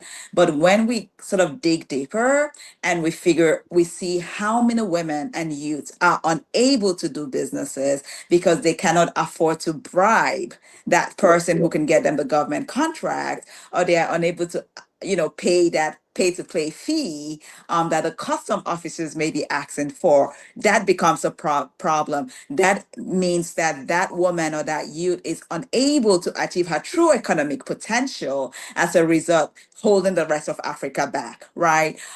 So for us, we did a survey this years ago. We found that in trade, this is women that are participating in cross-border trade, 70% of African women that responded to a survey of over 3,000 women from 46 African countries reported that they, at one point in time, were being asked for bribes to be able to get their goods across the borders. So that is what it looks like for most women. Thank you. I'm going to ask you the same question, Ambassador Omunu, and how do you encounter corruption? I mean, as a Chamber of Commerce, I imagine you are working with business owners, and so how does corruption look in your sector? Thank you very much, Catherine. Talking about corruption is very, very difficult to tackle, because when you say corruption, you have somebody, and you have somebody who is giving, somebody is receiving. And how things are going is we, as a regional organization, we focus especially on what is going across the border. as my fellow partner just said now, what is going, if I take, for example, a Lagos-Abidjan corridor, for those who know very well the West Africa, you have to travel from Nigeria, Benin, Togo, Ghana, and Cote d'Ivoire. So if you take your passport, for example, want to pass the border, you need about 8 stamp on your passport. It will take you more than time that if you want to pass and pay what people need. You go to the police, they ask you for money. As she said, that is what is affecting especially SMEs within the region. We, as a business support organization, we work with the government because our role is to bring private sector voice in policy harmonization. We have a very good policy that work against the corruption within the West Africa. We comply with the United Nations anti-corruption, we comply with the UN Convention Against Corruption, but there are some country or some agency who deliberately don't want to comply with the regulation. As a businessman, you want to pass the border, you have to expedite. So by having challenge to pass, you need to, sometimes you have to pay and pass quickly. So what we do is to make sure that we sensitize our members. I really appreciate the study from Dr. Diana Dakhla. She work on hospital. Can we do the same at the border? Can we do the same where businesses used to face government agency? And having this platform that we are discussing, public sector, private sector, civil society, is a well-designed platform to discuss and see what are the policy that we put in place. Because as businessman, you import your good, you want to pass the border, for example, you need to get your good where you want to go. But if some people are there, let us together sit down and identify who are not to comply with the regulation. So if I come back to my organization, what we do is that we make sure that we sensitize our businesses through National Chambers of Commerce. We sensitize our government agency through discussion we are having with them. And we discuss with academia because we believe that it's through academia that we can be able to identify where we have to tackle and advocacy to have everything work well. Very good. Thank you for that. Question. Okay, a follow-up question in that regard. So what do you think is a cost impact for doing business because of those corrupt practices, especially as you're mentioning the border? What do you think is the impact of the cost of doing business? The cost of doing business is very, very enormous. It's very, very enormous as I said. The good that you suppose, for example, in West Africa, we have a policy on a ECOWAS trade liberalization scheme, who said when your good is registered as originated from West Africa, you can pass the border without paying a custom duty. You just pay the tax. Mm-hmm. When you get to the border and you have to pay more than the tax that you have to pay, you see that it will affect your business. It will affect the final consumer. So by not comply with the regulation, when we have to pay at what is the need at the border is more in fact affecting businesses. So who ends up eating the cost, that increased cost? Is the final consumer. Yes. Is the final consumer, because when the businesses want to pass on his good, any money, any tax, anything that will affect his product will directly impact the final consumer. Okay, thank you. Thank you. I would argue, I think to add to that, right? I would argue the costs, who pays for that cost? I would say Africa as a whole, right? Because where, the woman is having to pay bribes, and in most cases, they don't have the money, because even if we take a dial back on this, we already know that there's a disproportionate number of women having access to finance on the continent, right? It impacts their business negatively. So most women, what they have, they don't want to spend it on bribes. They don't want to spend it for pay to play, right? They don't want to spend it on that. So what happens is that some of them end up removing themselves from those situations. So rather than maybe producing in quantity that that would allow me to export to Ghana, I'll be like, why should I go through that to pay for that, right? So at the end of the day, what happens is that I'm producing below my real economic potential or failing to explore markets that could really help grow my business. And at the end of the day, if we put that in aggregate, right? So let's say 200,000 of us are sort of thinking that way and doing that. At the end of the day, who suffers is Africa's outputs, Africa's economic outputs.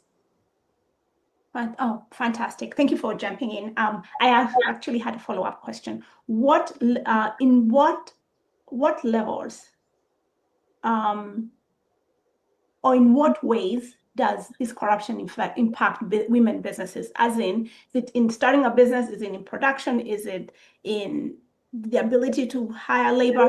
In what ways does corruption affect, and in what levels does corruption affect the women? I would say it's almost throughout the value chain, because again, depending on the institution. So even when you talk about, because I'm even thinking about women that try to register their businesses, right? In some countries, it takes a long time. And sometimes that officer will tell you, hey, this could take you a few weeks, but, if you give me, I don't know, 10x currency, right? I could expedite this for you, right? And then she sits and she thinks about it and say, okay, should I do this? Should I not do this? Where we talk about public procurements, for example, sometimes they're like, yeah, there are 5 companies that are bidding for this project, but madam, I can really, really help you, right? And obviously they're not just telling the women, they're also telling the men, they're also giving them equal opportunity, but who really has the deeper pockets in most cases, right? To be able to afford that, to be able to absorb that additional cost, right? So I would argue that based on what we've seen, we see it almost throughout. Like, in fact, even when it comes to training. So in fact, I would use this as an example. There was a country we wanted to offer free trainings to, and we were talking to the government department that is actually in charge of new graduate trainings.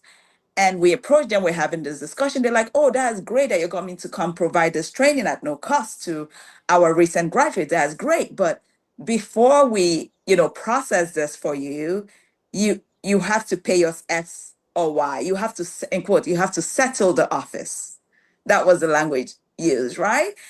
And then you take a step back to say, hang on one second. I'm bringing a service to you.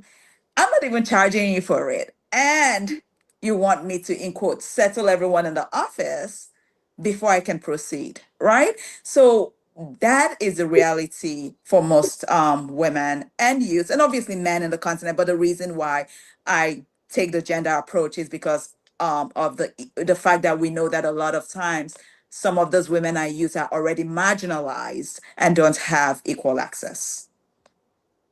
Very good. Thank you.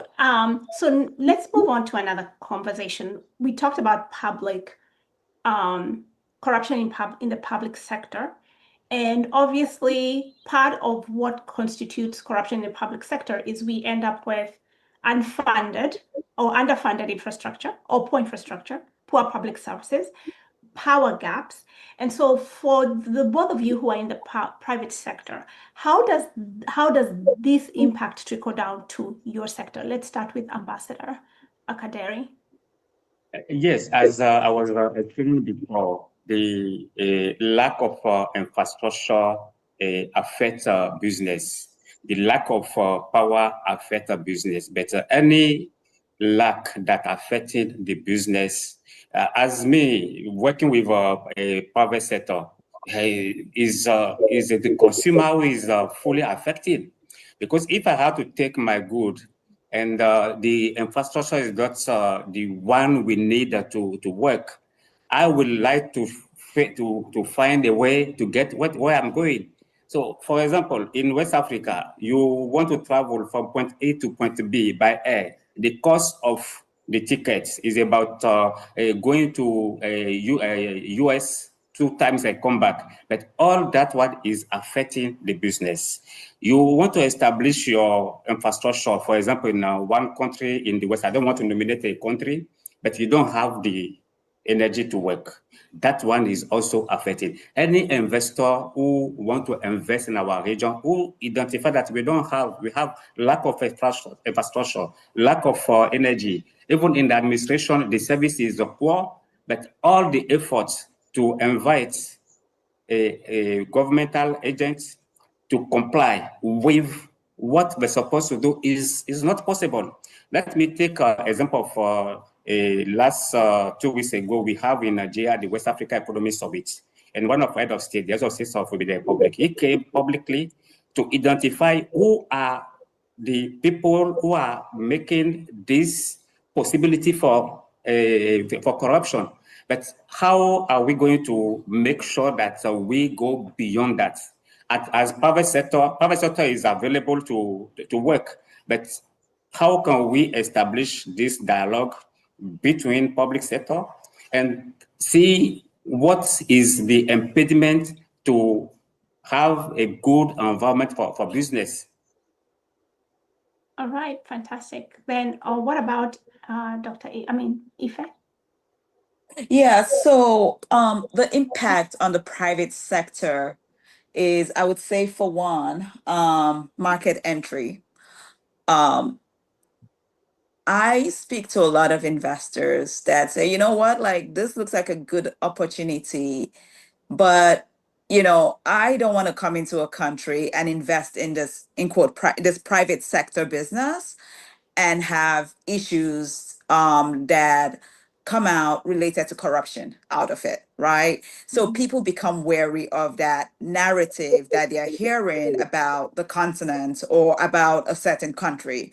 And obviously, I always tell them, show me a country that has no elements of corruption in it first before we continue the conversation. Because I feel like different countries have this problem, but it depends on, how they're tackling it, the measures in place to solve for it. But I think that it's a deterrent to having more foreign direct investments, which at the end of the day also impacts our private sector businesses, because those people are looking for investors to come in and have conviction in that business abilities to grow. The second point I would also say is that corruption also leads to, in most cases, in the private sector, not having the best product out. So let's say where you have a government puts out a bid, right? And rather than the person with the best skill set, combined with the best offer in monetary terms, winning it, it becomes the person who was able to, in quotes, settle everyone properly, right? And that person who's doing the settling, that person who is able to afford the bribes and all of that and make everyone in the office happy, may not be the best executor of the product, right? Or of the project. And at the end of the day, we're faced with substandard stuff. I mean, I'm sure like in some countries, you've driven on roads. I mean, using the roads example, right? Where you're like, oh my God, this road was just, constructed only 2 months ago, yet there are so many potholes already, right? So those are some of, those are in those are practical examples of where it impacts direct the private sector. Absolutely. To echo back what you just said, I was just in Kenya this summer. We took the kids for the summer break and driving to Masai Mara. We took a safari. Masai Mara is a major attraction in Kenya, and the road getting to Masai Mara, coming from the main highway, getting to Masai Mara, has potholes and apparently gets patched all the time because you don't get proper road construction being done. So you have all this patching that happens, but obviously gets eroded once the rains come through. And in my mind, I'm like, shouldn't this be like the best road? Because Masai Mara is a major income producer, Anyway, but yeah, so I just wanted to echo back on that. Let me, Dr. Dakala had a question, so I'll let you ask and then I'll continue. Thank you. Yes. So my question is actually for Madame Efe. Thank you for your intervention. And I was hoping you could elaborate a bit more. So you mentioned that 70% of the women, I believe, entrepreneurs that you surveyed said that they reported paying bribes. So I was hoping, and then you mentioned something that I thought was important was that a lot of them end up downsizing basically what you might think of as their economic footprint, right? Or their operations. And so that means their economic footprint is smaller than it could potentially be. I was hoping you could talk a bit about if you have a rough estimate at all of basically sort of what you might think of as the percent of women who end up, women entrepreneurs or business owners who end up adjusting basically that footprint, that's one. And two, also, what percent would you say actually end up making a decision to exit? Because I think these are different ways of potentially thinking about impact that are important. And in particular, you also mentioned that these bribes are paid at different points for different reasons all throughout the supply chain. And if you have any sense of basically where along the supply chain, the issue becomes particularly problematic. Yes, thank you. Thank you. I will start with your last question. In the supply chain, we found that it's mostly where the women are facing public officials. So if you're starting a business, you have to register your business, right? And sometimes that process is very delayed. That sometimes you have to go to the office to, in quote, settle someone first, right? Or they're trying to get their trademark registration. So maybe they've already started, they're deep in, but they feel like, okay, now I need to like register my IP. You face that problem again. Even when you're paying your taxes, you face that problem because sometimes in some countries the tax agents would come around and come and harass you. Oh, you've not paid this tax, and you're showing them all your tax receipts. Like, I've paid this, I've paid that, and they're like, no, but there's this one, like you haven't settled what they will call the area boys, right?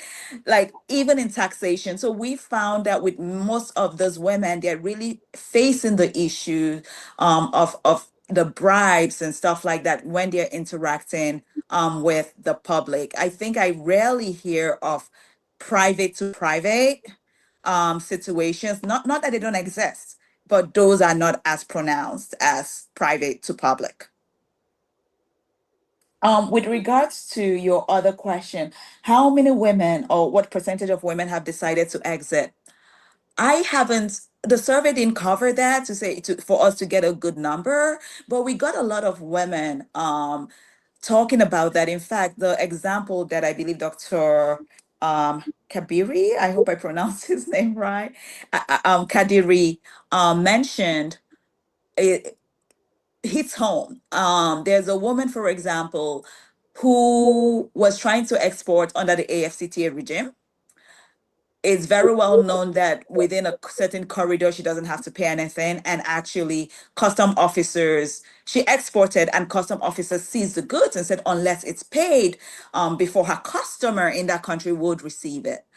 Went back and forth. The customer came to the border, tried to explain, they will not listen. And at the end of the day, she literally abandoned the goods there. Luckily, it wasn't a lot.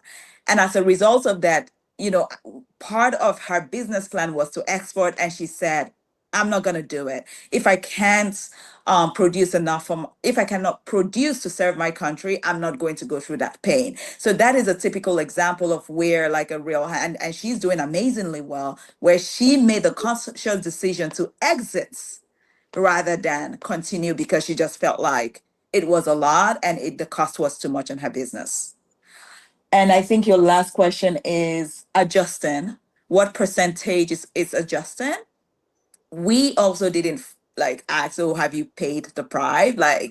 So I would say that if I had to guesstimate, I would say maybe 30 to 40%, maybe.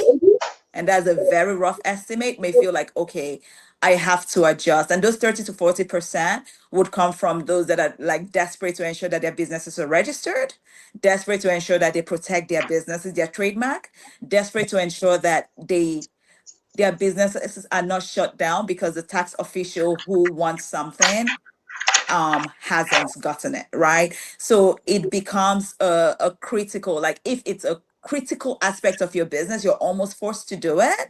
If it's a situation whereby you feel like you have a choice, which is should I export or not, women are more likely not to do it. Very good. Thank you so much, Ife, for answering those Please, three please, questions. Catherine, if you can allow me to just Yes. give us some information on what the question that Dr.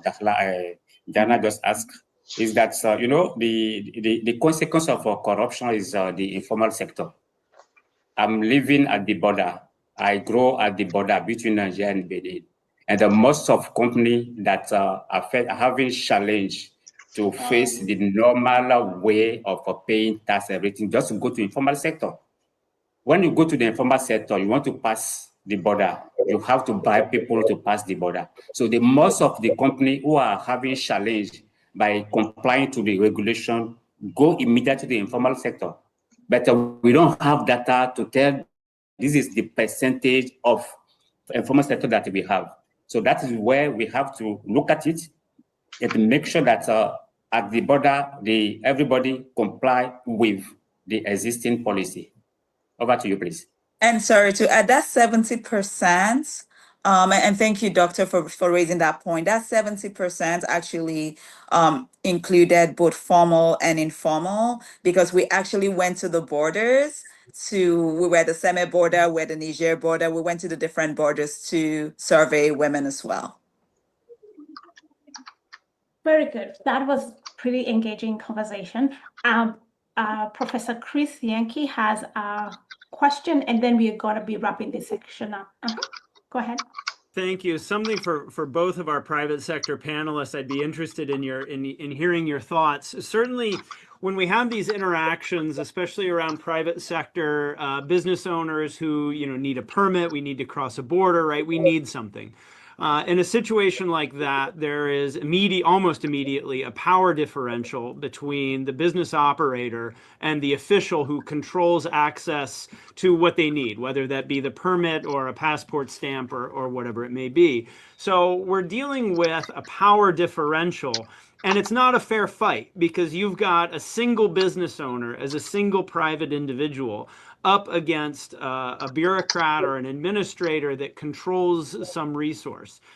And so one of the things that we've also started to talk about is playing with the social dynamics of those situations, because that if we can make that official sufficiently uncomfortable that the reward of extracting the bribe is not worth the discomfort of the interaction, then maybe we can kind of balance the playing field a little bit. And so in a field experiment on petty bribery in Nairobi County in Kenya, 1,400 randomly sampled households, one of the things that respondents very frequently told us was the best strategy for avoiding paying a bribe to a police officer is to be an old woman willing to yell. And that in that particular situation, the officer will not want to deal with that, and they'll just say, go along your way.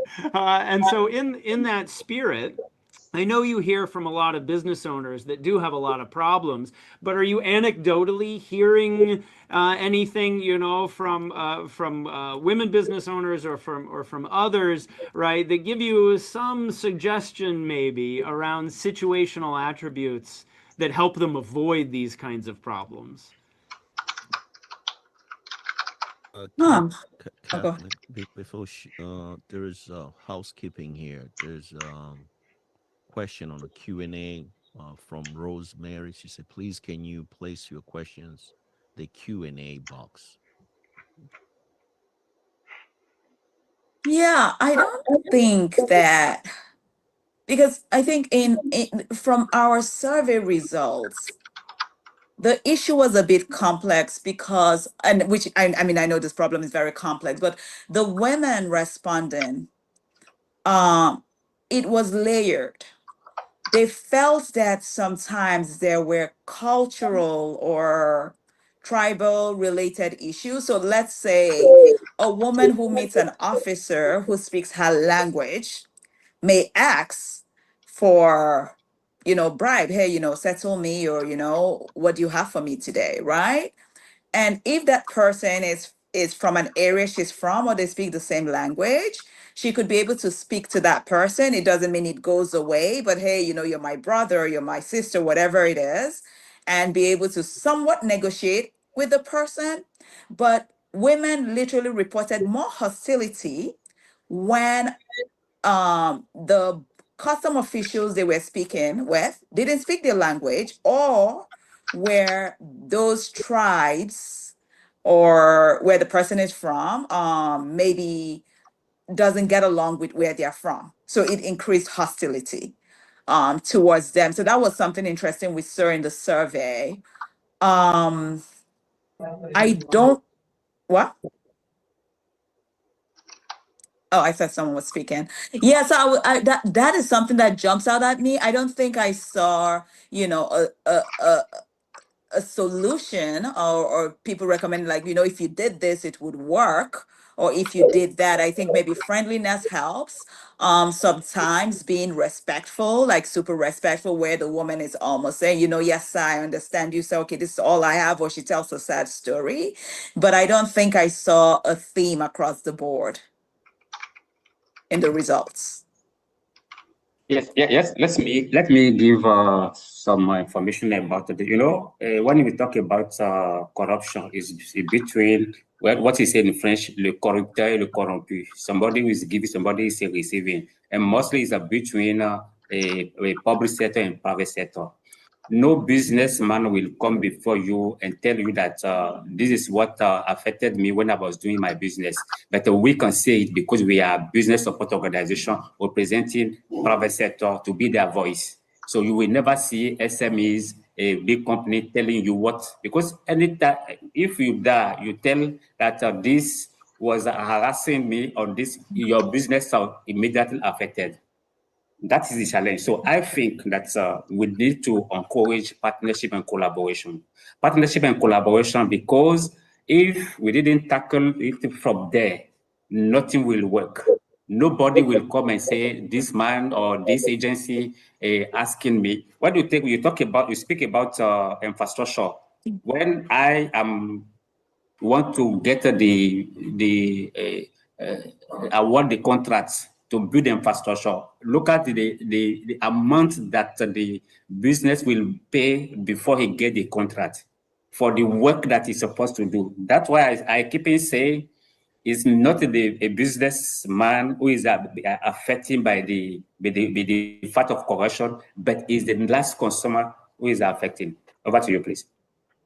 So in relation to what Professor Chris mentioned, a few years ago, quite a few years ago, when Mr. Kibaki was the president of Kenya, he actually really empowered the private citizens. And so when it came to corruption, for example, you talked about, you know, bribing a policeman, huge, you know, traffic stop where many times there's a traffic stop that was not uncalled for, especially with the public transportation, which we call the matatus. The citizens kind of like a citizen's arrest. They would refuse, they would boo and make so much noise so that the driver would not pay the bribe. And so I'm wondering, but with that regime, what happened is that Kenya understood they needed to fight corruption, and the president was important, and they understood that corruption doesn't come necessarily just from the top. It goes both ways. If the population is corrupt and are willing to pay the policeman, even if we try to eradicate corruption at the top, if the people still also are okay with corruption, then it keeps being perpetuated. And so the conversation at the time was, we will try and eradicate corruption at the top, but you as citizens also need to eradicate corruption at the bottom. Now, that has not lasted over the years, but at that particular time, those 10 years, that was actually quite effective. People were not paying bribes, and you went to an office, and then there was a department where you could report if anybody asked you for a bribe in an office department. You could report on them, and that, you know, cleaned up things quite well, so that so for the most part, the regular person, the regular citizen doing business, did not have to pay bribes. So, Yes, Catherine, if you allow me to support what you just said, let me take the example of Benin Republic. And on the corridor level, in Benin, any policeman stop you, bribe you, try to flash him and report him. In next 5 minutes, we sack him. When you from same border, that is this border between Nigeria and Benin Republic, and the other side of Togo, along the road, nobody will stop you if you didn't bypass the law on the road. So what we need is a good leadership. When we report that I was affected by a bribe at a social point, and the leader take the decision, I think that will work. And it is working now in Benin since 9 years. Why can't we share these best practice everywhere in Africa? I think it's possible. But everything, as you said, is coming from the top and from the bottom. But if on the top you don't have a very good leadership, nobody will follow from the bottom. And speaking about the bottom, I think that as somebody said in the first session, we need to start in the school the education on the ethics. Because if we teach people very well what you're supposed to do, I believe that even if somebody is trying to bribe you, you will look at behind you. That is it. I fully support what you said, but we have a many example in Africa, but we have to make sure that we support this very good example. Over to you, please. Thank you.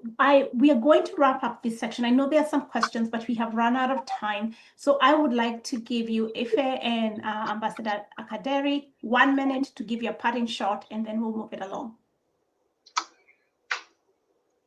Yeah, I think that when we think about corruption, right, I completely agree with you. Corruption is decentralized, so the solution needs to be decentralized, right? Other thoughts is that with regards to education, I do believe that where the countries are also able to create more jobs for the people, because the problem we have on the continent now is that we have so many graduates, but the market can't absorb everyone, right? Entrepreneurship it's thriving, but it's not the easiest, it's not for everyone. But if we have more government policies and more enabling environments that would help us grow the entrepreneurial sector, it could also help have some positive impact on reducing corruption. It wouldn't eliminate it, but it could help. And lastly, I think we have to keep thinking about corruption, not necessarily as just a moral failure, but also as a systematic failure that requires global accountability. Thank you very much, Ife and Ambassador. Yes, thank you very much. I think that we need more information, more sensitization. This type of a platform that Dr. Kamanzi just set up, we need to come back again with a concrete example to share with academia, because we believe at FEWASI that private sector should work alongside with government, civil society, media, and co-create an anti-corruption policy that are very realistic, enforceable, and sustainable. If we do have a such kind of a policy in place, and we sensitize our members, I think that we can never eradicate a corruption, but we can do something. When somebody come, we say, I swear on Bible, I swear on the Quran, but ask them to swear on our local divinity in Africa, for example. Nobody will do it. I put this one on the table to look at it. If we fail by looking in the traditional swearing, why can't we use our local swearing to see if somebody will pass through this corruption? Thank you very much for allowing me to come on this platform and share with you what I think. This that I said is a private, a personal a position on how we can eradicate corruption. It is not an official position, because I believe if you invite any businessman here, to talk about corruption, he will never give you what is affecting him in his business. Thanks us again for everybody. Over to you, Catherine. Thank you very much. This Catherine, was if you don't mind, I know you are transitioning to another part. I want to talk to Ambassador Aminu Akadiri quickly. He represents 15 countries in West Africa with his Chamber of Commerce. He has a big impact on the private sector. I really appreciate you for coming here to be sharing with us, really representing all of this private community in West Africa. I just want to recognize the work you do in West Africa.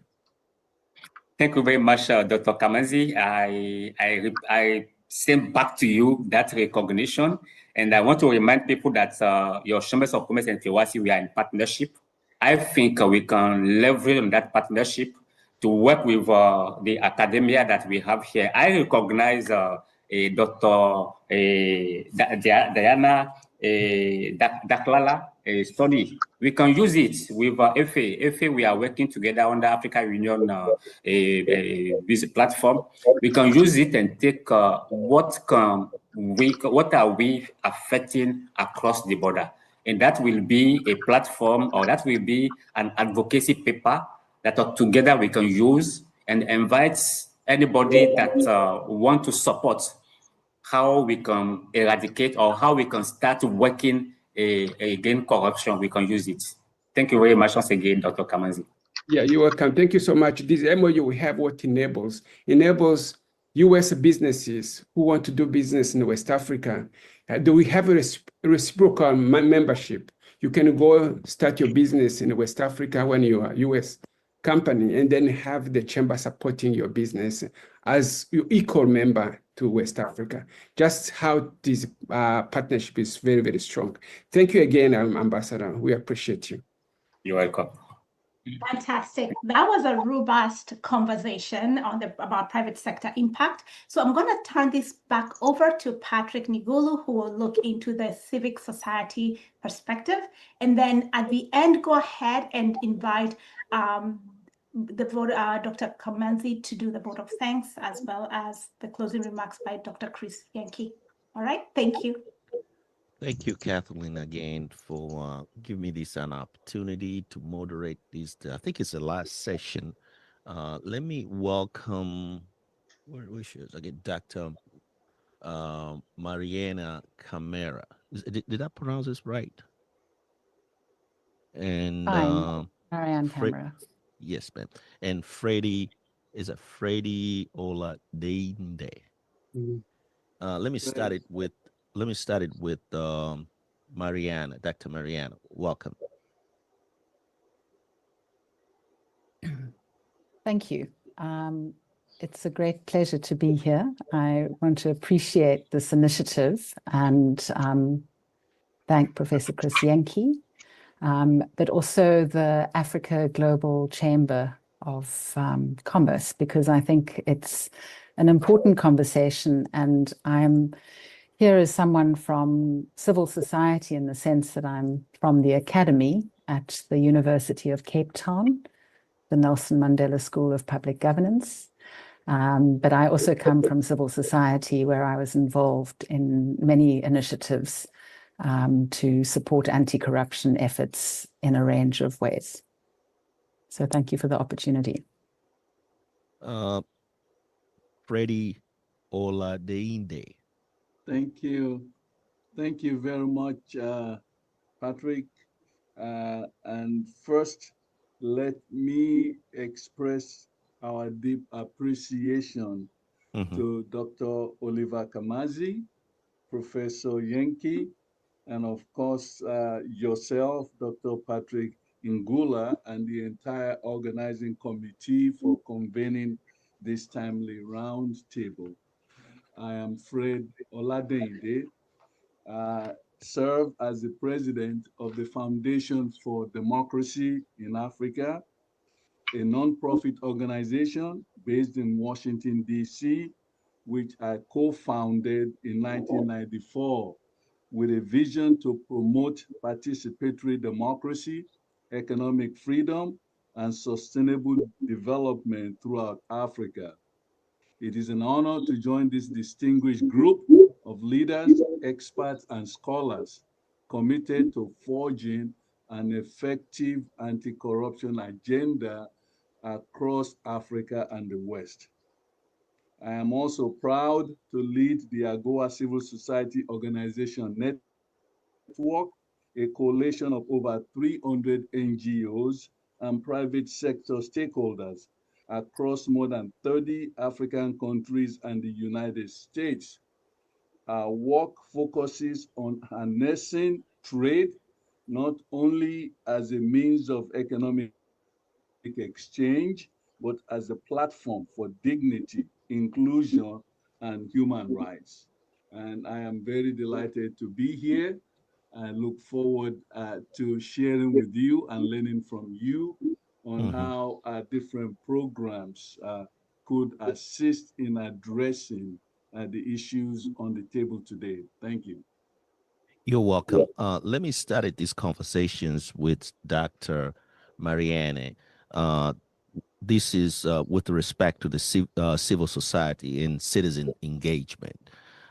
When we talk about civil society and citizen engagement with respect to the anti-corruption in Africa or elsewhere in Western countries, what roles does civil society play in holding public officials accountable in Africa versus in Western democracy? Welcome. Thanks, Dr. Patrick. So that's a big question. What role does civil society play? A key role when it comes to accountability. But when I was preparing for this session, I was thinking more broadly about the roles that civil society can play. And I came up with, I think it was 4 or 5 C's. The first one is a critical role, right? In terms of oversight, in terms of advocacy, in terms of monitoring. We've heard of the role of investigative journalists. I mean, they play an absolutely critical role in terms of giving voice to some of the corruption concerns that we have in our countries. A second role is actually something which is happening right here, is that of convening. And civil society, the African Global Chamber, but also universities coming together to share ideas. In the context of South Africa, we had something called the Civil Society Working Group on State Capture, which really had over 20 organizations in civil society with a common objective to support the Commission of Inquiry into the allegations of state capture, the Zondo Commission, but also to hold it to account, to make sure that there could be some consequences. Another convening platform of civil society, I'm thinking about the platform PLAF to protect whistleblowers in Africa, which is once again an extraordinary civil society space of convening information and stakeholders. Thirdly, I was thinking of the constructive role of civil society, really in terms of generating knowledge and information and data, and particularly with respect to Africa. I think one of the most important initiatives has been the African Ibrahim Index on African governance, which has, once again, over 20 different data sources, generates a composite index, allows one to visually see where the challenges are in terms of the governance architecture and framework. And so that constructive role of civil society. And finally, thinking about capacity and capacity building. I mean, civil society itself is quite weak in certain contexts. But if we're thinking about how civil society can play an educative role, we've heard about the importance of education in terms of developing teaching materials, but also capacity in terms of leadership development. Earlier this year, with funding from the UNODC, we ran an intervention, a senior executive leadership program as the University of Cape Town for 22 leaders of anti-corruption institutions in the SADC region. And what's interesting about capacity building is you have institutions which need to be independent, but you have leaders inside those institutions who need to feel supported, because essentially they are the good men and women who are holding the line.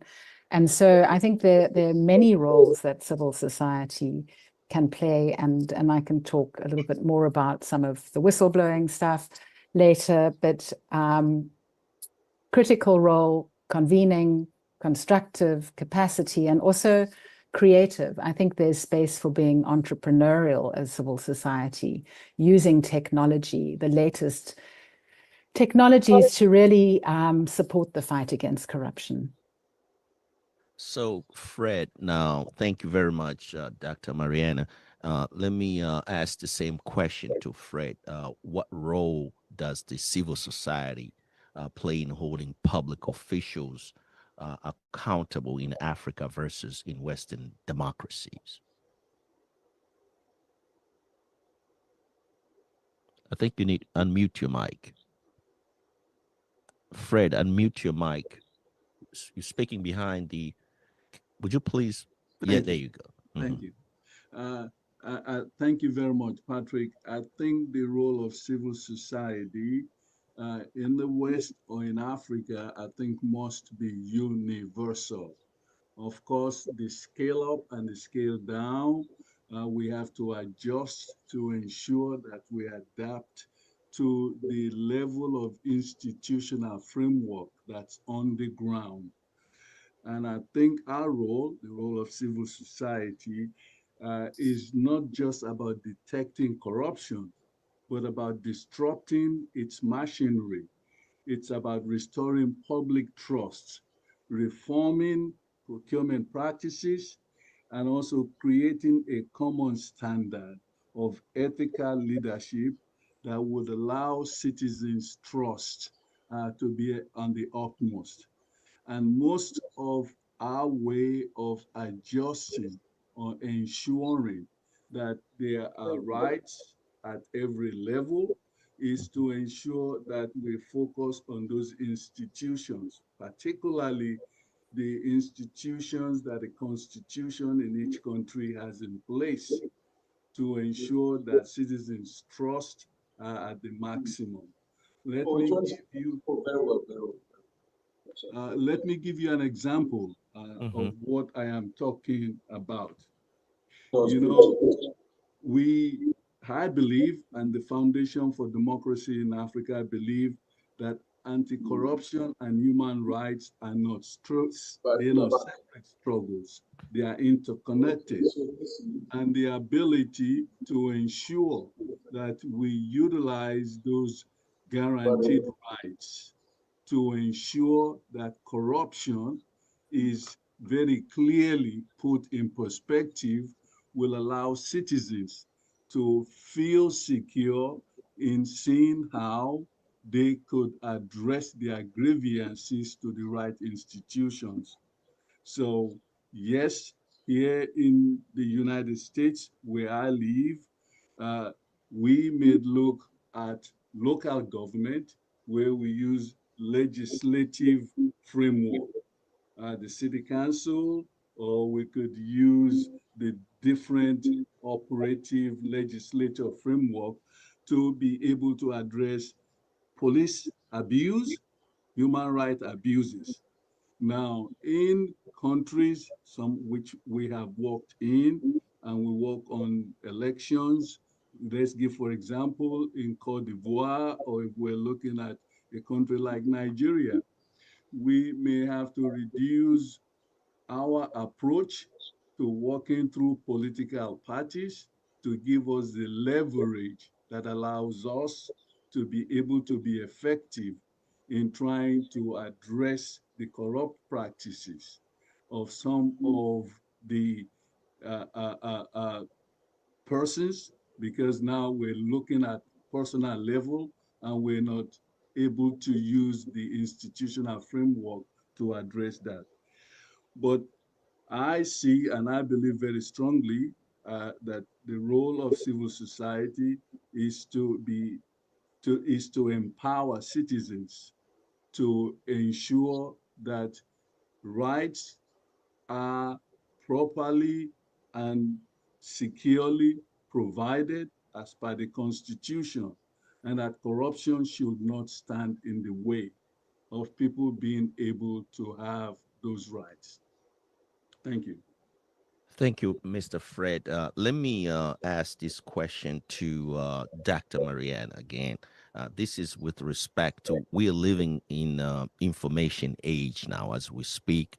We're using a lot of social media to address some of the issues that we are facing in our society. So what is your response now with respect to, do you think the digital platforms and whistleblowing, because you just alluded the word whistleblowers, mechanism being effectively used by the citizens? Sure. I liked what my panelist said about corruption as a human rights issue and fundamentally unjust. And so citizens in that respect can be angry. It's how they channel their anger in a way that is heard. And so if technology can do that, then that is useful. And you mentioned the issue of whistleblowing as a way to raise concerns, but possibly technology can be used. We need to make sure that people are safe, right, when they do raise their concerns. And when they are angry, they take to the streets, and you're seeing that in Kenya. And so once again, it boils down to a responsive leadership which listens to citizens and which cares. I think the large-scale mobilization and active citizenry you saw in South Africa when it came to the state capture era, which unfortunately is not over, but was really about what was highlighted by academics in their seminal report called Betrayal of the Promise, because the promise had been for and is enshrined in our Constitution, a better life for all. And so when you ask South Africans what is the most important issue in terms of survey data, corruption is not the most important issue. The most important issue for citizens is unemployment. And so we know that that is linked to poverty, inequality, and the legacy of apartheid. But 30 years into our democracy, South Africa is still the most unequal country in the world. So there's anger among citizens. We're not an investable destination. And we are thinking in this panel about, the sort of role of business, civil society. And so how can we channel this citizen anger, rightly so, into a way that can make a difference and make our country, as one of your former panelists talked about, a place where it's easier to invest, that there's not a narrative around corruption. So I haven't answered your question directly, but it's how to make sure that information how around corruption is actually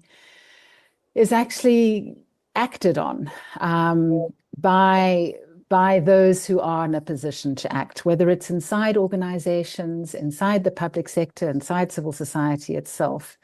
And so, I'm now working inside academia, and we run an ethical leadership and public accountability module as part of our Masters in Development Policy and Practice at the Nelson Mandela School. And what we know about systemic corruption is that now we are talking about corruption systems, right? It's not just systemic corruption, it's corruption systems. And how do we disrupt those? We disrupt them by individuals who are inside the system and who are brave enough to disrupt those systems. And they need to have safe ways in terms of alerting those who have the capacity to respond to those allegations. And so we teach people, I don't know if it's possible, but we try, through moral exemplars and professional moral courage, about how to raise their concerns in a safe way. And so if technology can be used to do that, whether it's anonymous whistleblower protection lines or, you know, some way of getting that information, and then hoping that people who are in a position to respond, who care, who lead ethically, will do something about that. So the question is, somebody can ask, are we doing less? Are we doing more with respect to the finding some of these measures to disrupt some of these, to disrupt the corruption? But we have disrupted a lot of traditional way of how we do things, such as ride sharing here in America, Airbnb. Why not corruptions? Where are we failing? What is your response with respect to that? Are you asking me? Yes, ma'am. How to solve the corruption problem? I mean, I think what has rightly come through in this very, very interesting workshop is how everyone is struggling with this issue, right? Mm-hmm. And we have to learn from cases where there are interventions to make a difference, and then see how one can learn what is going on there. So we have normative frameworks like the UN Office for Drugs and Crime has the UN Convention. We have the Africa-wide Charter Against Corruption. We have all of these normative frameworks, but it's how it gets translated into the local context. What is normal and what is acceptable? And how can we change behavior there? And I think Chris may be able to help. I see his hand is up. Let me turn it over to, okay, go ahead. Yeah, if I may, I think this is a really important and interesting and also high potential area to highlight. To take Dr. Marianne's comment and combine it with a comment from the chat from Rosemary about what happens when civil society is also corrupted. And many of us have also mentioned throughout the proceedings here about a sense that corruption has become normalized. And I actually reject that. I don't think the evidence tells us that corruption actually is normalized. And in order to explain that, I have to explain the academic's definition of normalization. Normalization requires not just that some negative act is widespread and common, it also requires that we stop thinking about it as wrong. And I don't think that the data support that notion at all. When people pay a bribe, accept a bribe, when some official asks you to sort of settle up the office, we all know exactly what's happening. We've collected some really outstanding data in the field about people's willingness to pay a bribe, but then we've asked them follow-up questions about whether they feel bad about it, or whether they would be willing to tell their family and friends, or if they'd want to keep it a secret.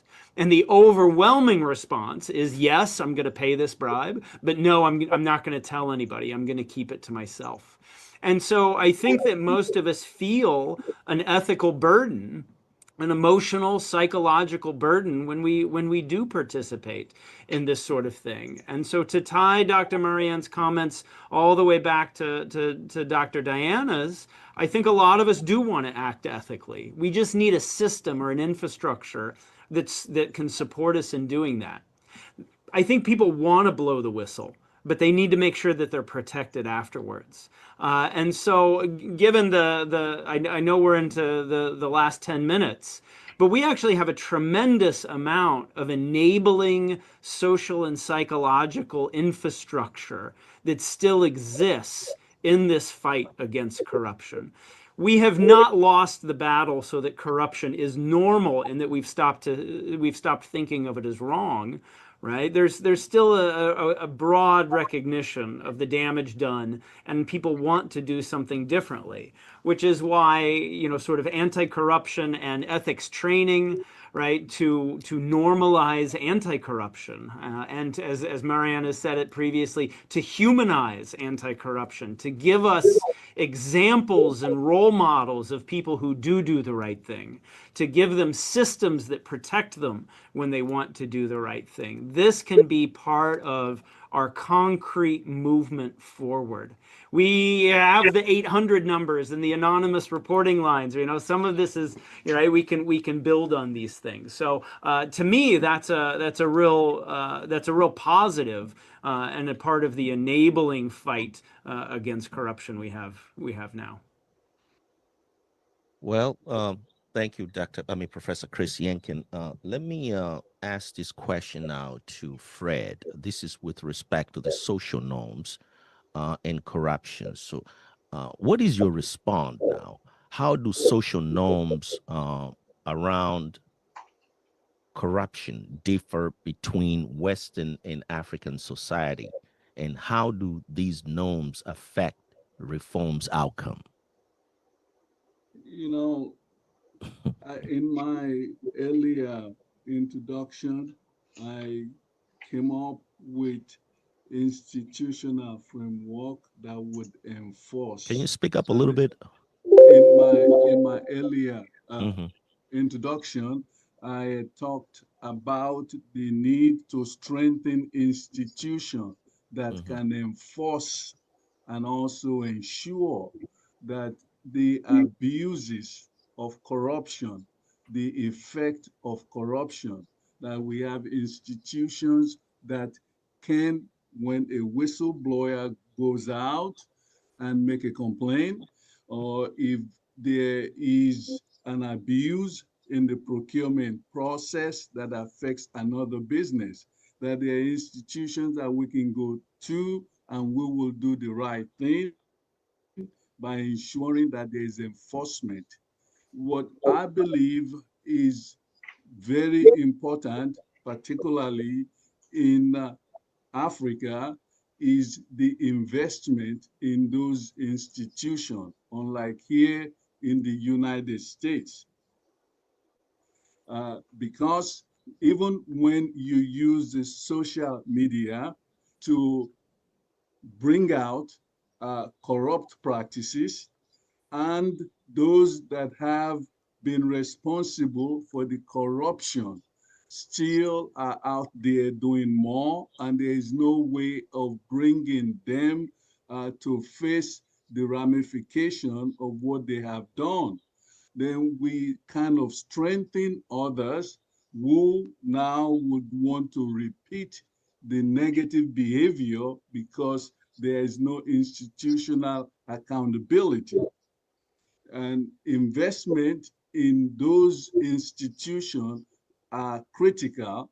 And I'm going to give you an example. Like here in the United States, we have seen how when whistleblowers will go out and identify areas of corruption, sometimes through the process, when that is proved to be right, some of the whistleblower would even benefit from whatever is the result of what they have done. So in essence, we are not reinforcing negative behavior. But in most developing countries, even if somebody is caught just right there doing something very corrupt, and there's the outcry of trying to find that person responsible and to ensure that they face the consequence of their negative behavior, a lot of times that doesn't happen. So we need common standard for ethical leadership that would allow for us to be able to know what is right and what is wrong.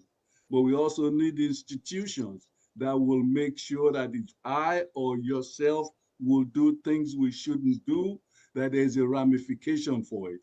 We cannot just go out and do things, because when we are able to do that, then what we are allowing the environment, the ecosystem that we're putting in place is one that, you know, as long as you can beat it, you can live with it, and the system is not in place to address what needs to be done.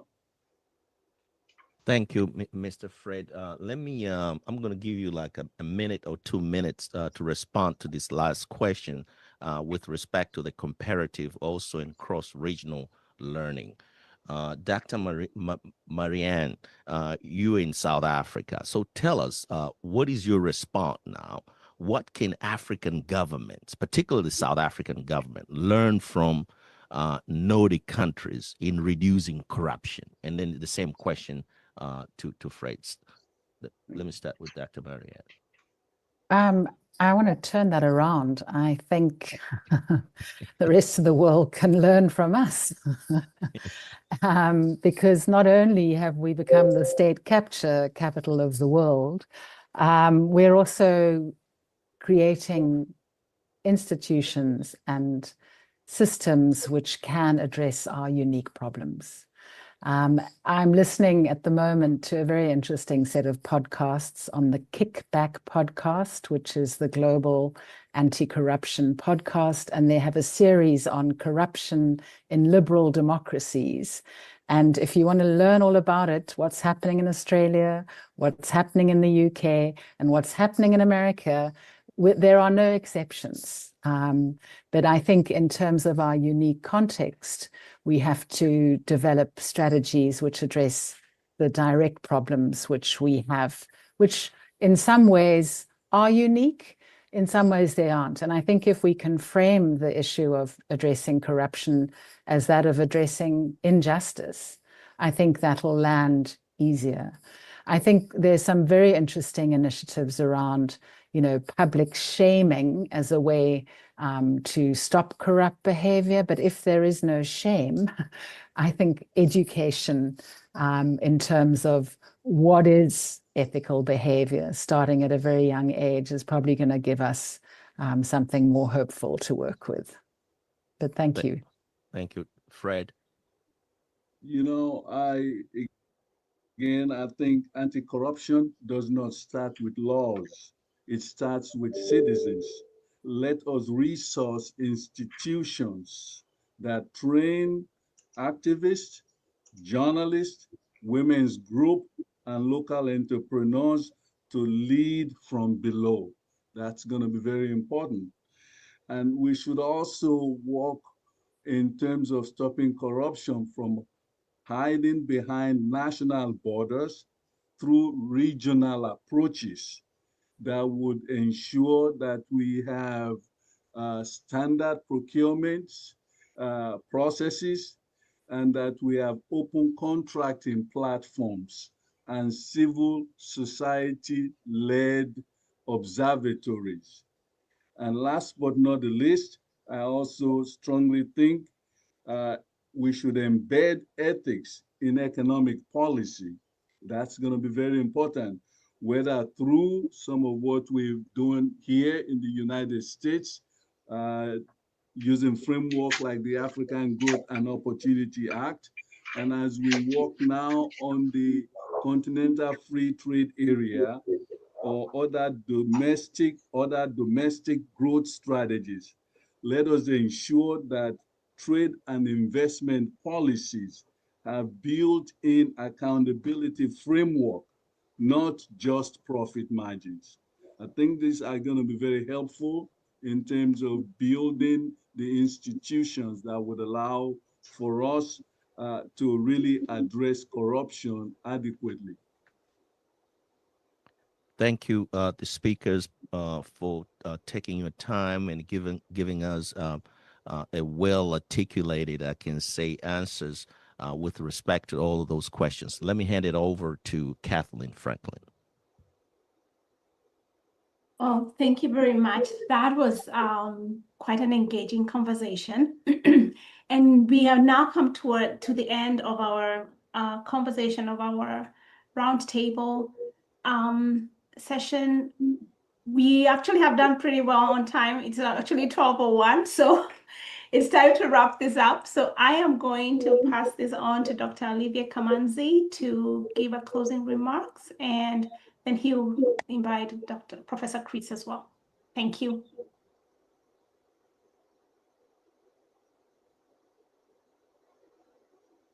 Unmute.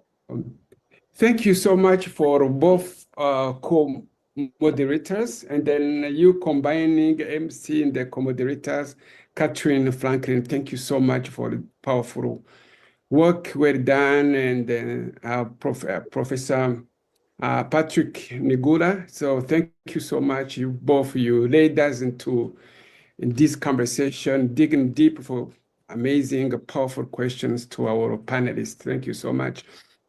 I have to thank my partner, my brother, my friend, Professor Chris Yankee. When we start this conversation on what can we do, when we strengthen, when we sign MOU for the university and the chamber, linking academia to practice, how can we work together? This is in alignment with the conversation today, how collaboratively and can work together to address some issues, societal issues we are facing today, one of them being corruption.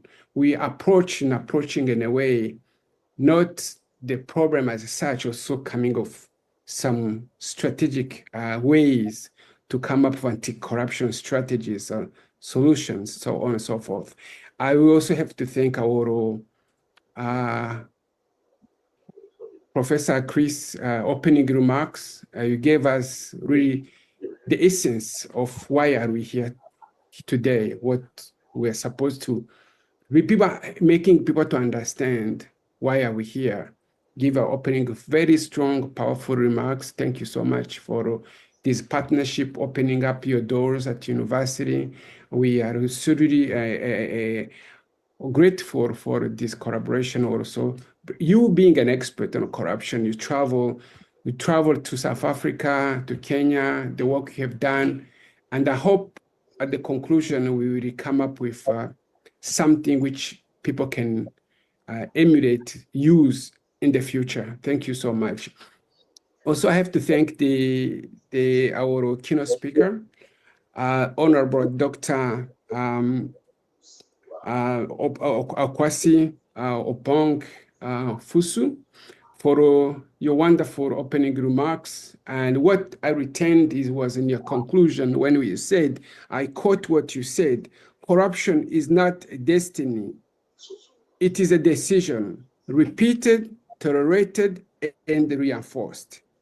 But integrity is also a decision, principled, courageous, and consistent. And so you are telling us really that we need to speak truth even when it is inconvenient, to hold ourselves and others accountable, and also to build institutions that will outlast us. You are talking about the next generations. This issue, if we don't address as people, as adults today, then our generations, our young people will have to suffer from it. From our panelists, I have to thank you. I have to thank the public session. What I could take away would be collaboration between public sector and the private sector. That collaboration you are calling us, not only the public sector cannot work in isolation. We need to also to strengthen collaboration to make sure we come up with not only policies, as the civil society mentioned, that the corruption does not start from laws, it starts from the bottom, from citizens' behavior and so on and so forth. Also, on our private sector, there is a really clear lack of data. That's what the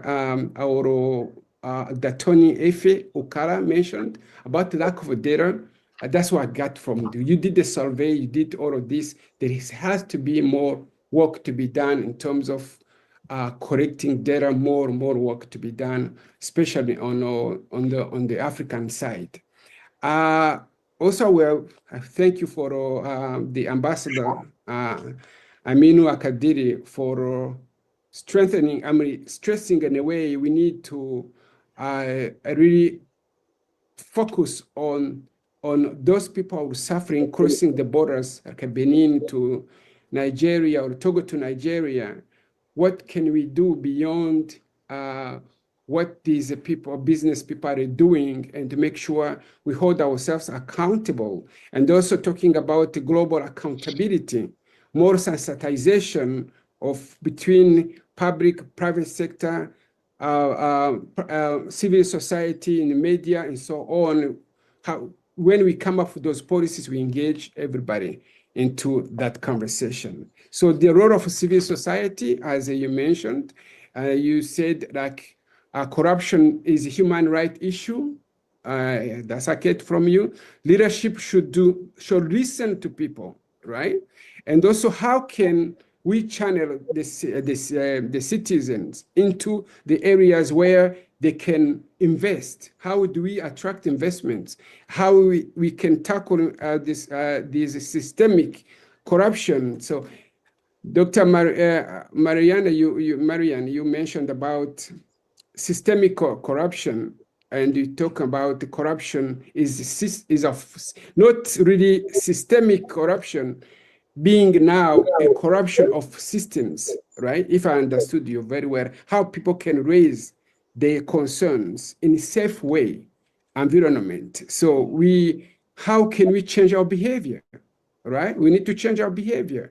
Anti-corruption strategy, maybe we can have corruption strategies and then trainings so that you can really some of the solutions, some of strategies we can use to combat corruption. You mentioned, I'm talking about the panel on civil society, how to have a leadership and an ethical leadership, and the setting up institutions that really combat more institutions, that combat more corruption, and starting from ethical leadership and also going at the bottom.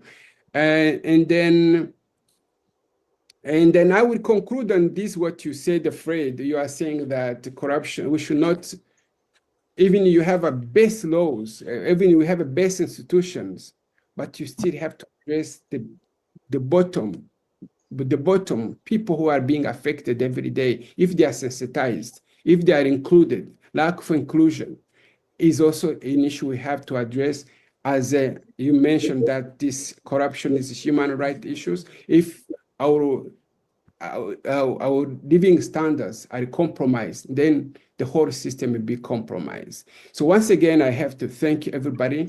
As I hand over to my brother, my colleague, Professor Chris, I thank everybody, all people who have participated, attendees who were not in this panel, but somehow you actively asked questions. We thank you for being active today. This is just a beginning to address the issue.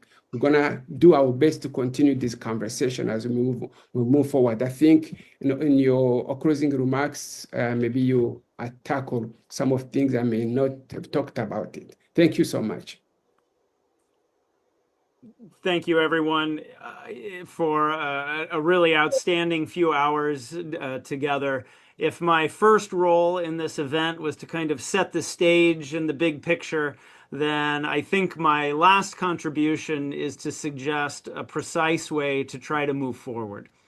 We understand the systemic nature and the institutionalized nature of the problem. And to be perfectly honest, nobody here has the capacity to change an institution. So I want to start to point a way forward, following on Fred's really fantastic concluding comment that anti-corruption starts with individuals. And nothing could be more true.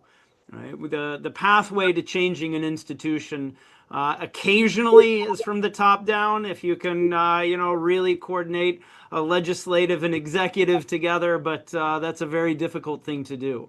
Instead, if we start from the bottom up, as Fred suggests, we can treat managers and employees and heads of agencies as individuals. And we can deal with their individual circumstances and the individual challenges that they face.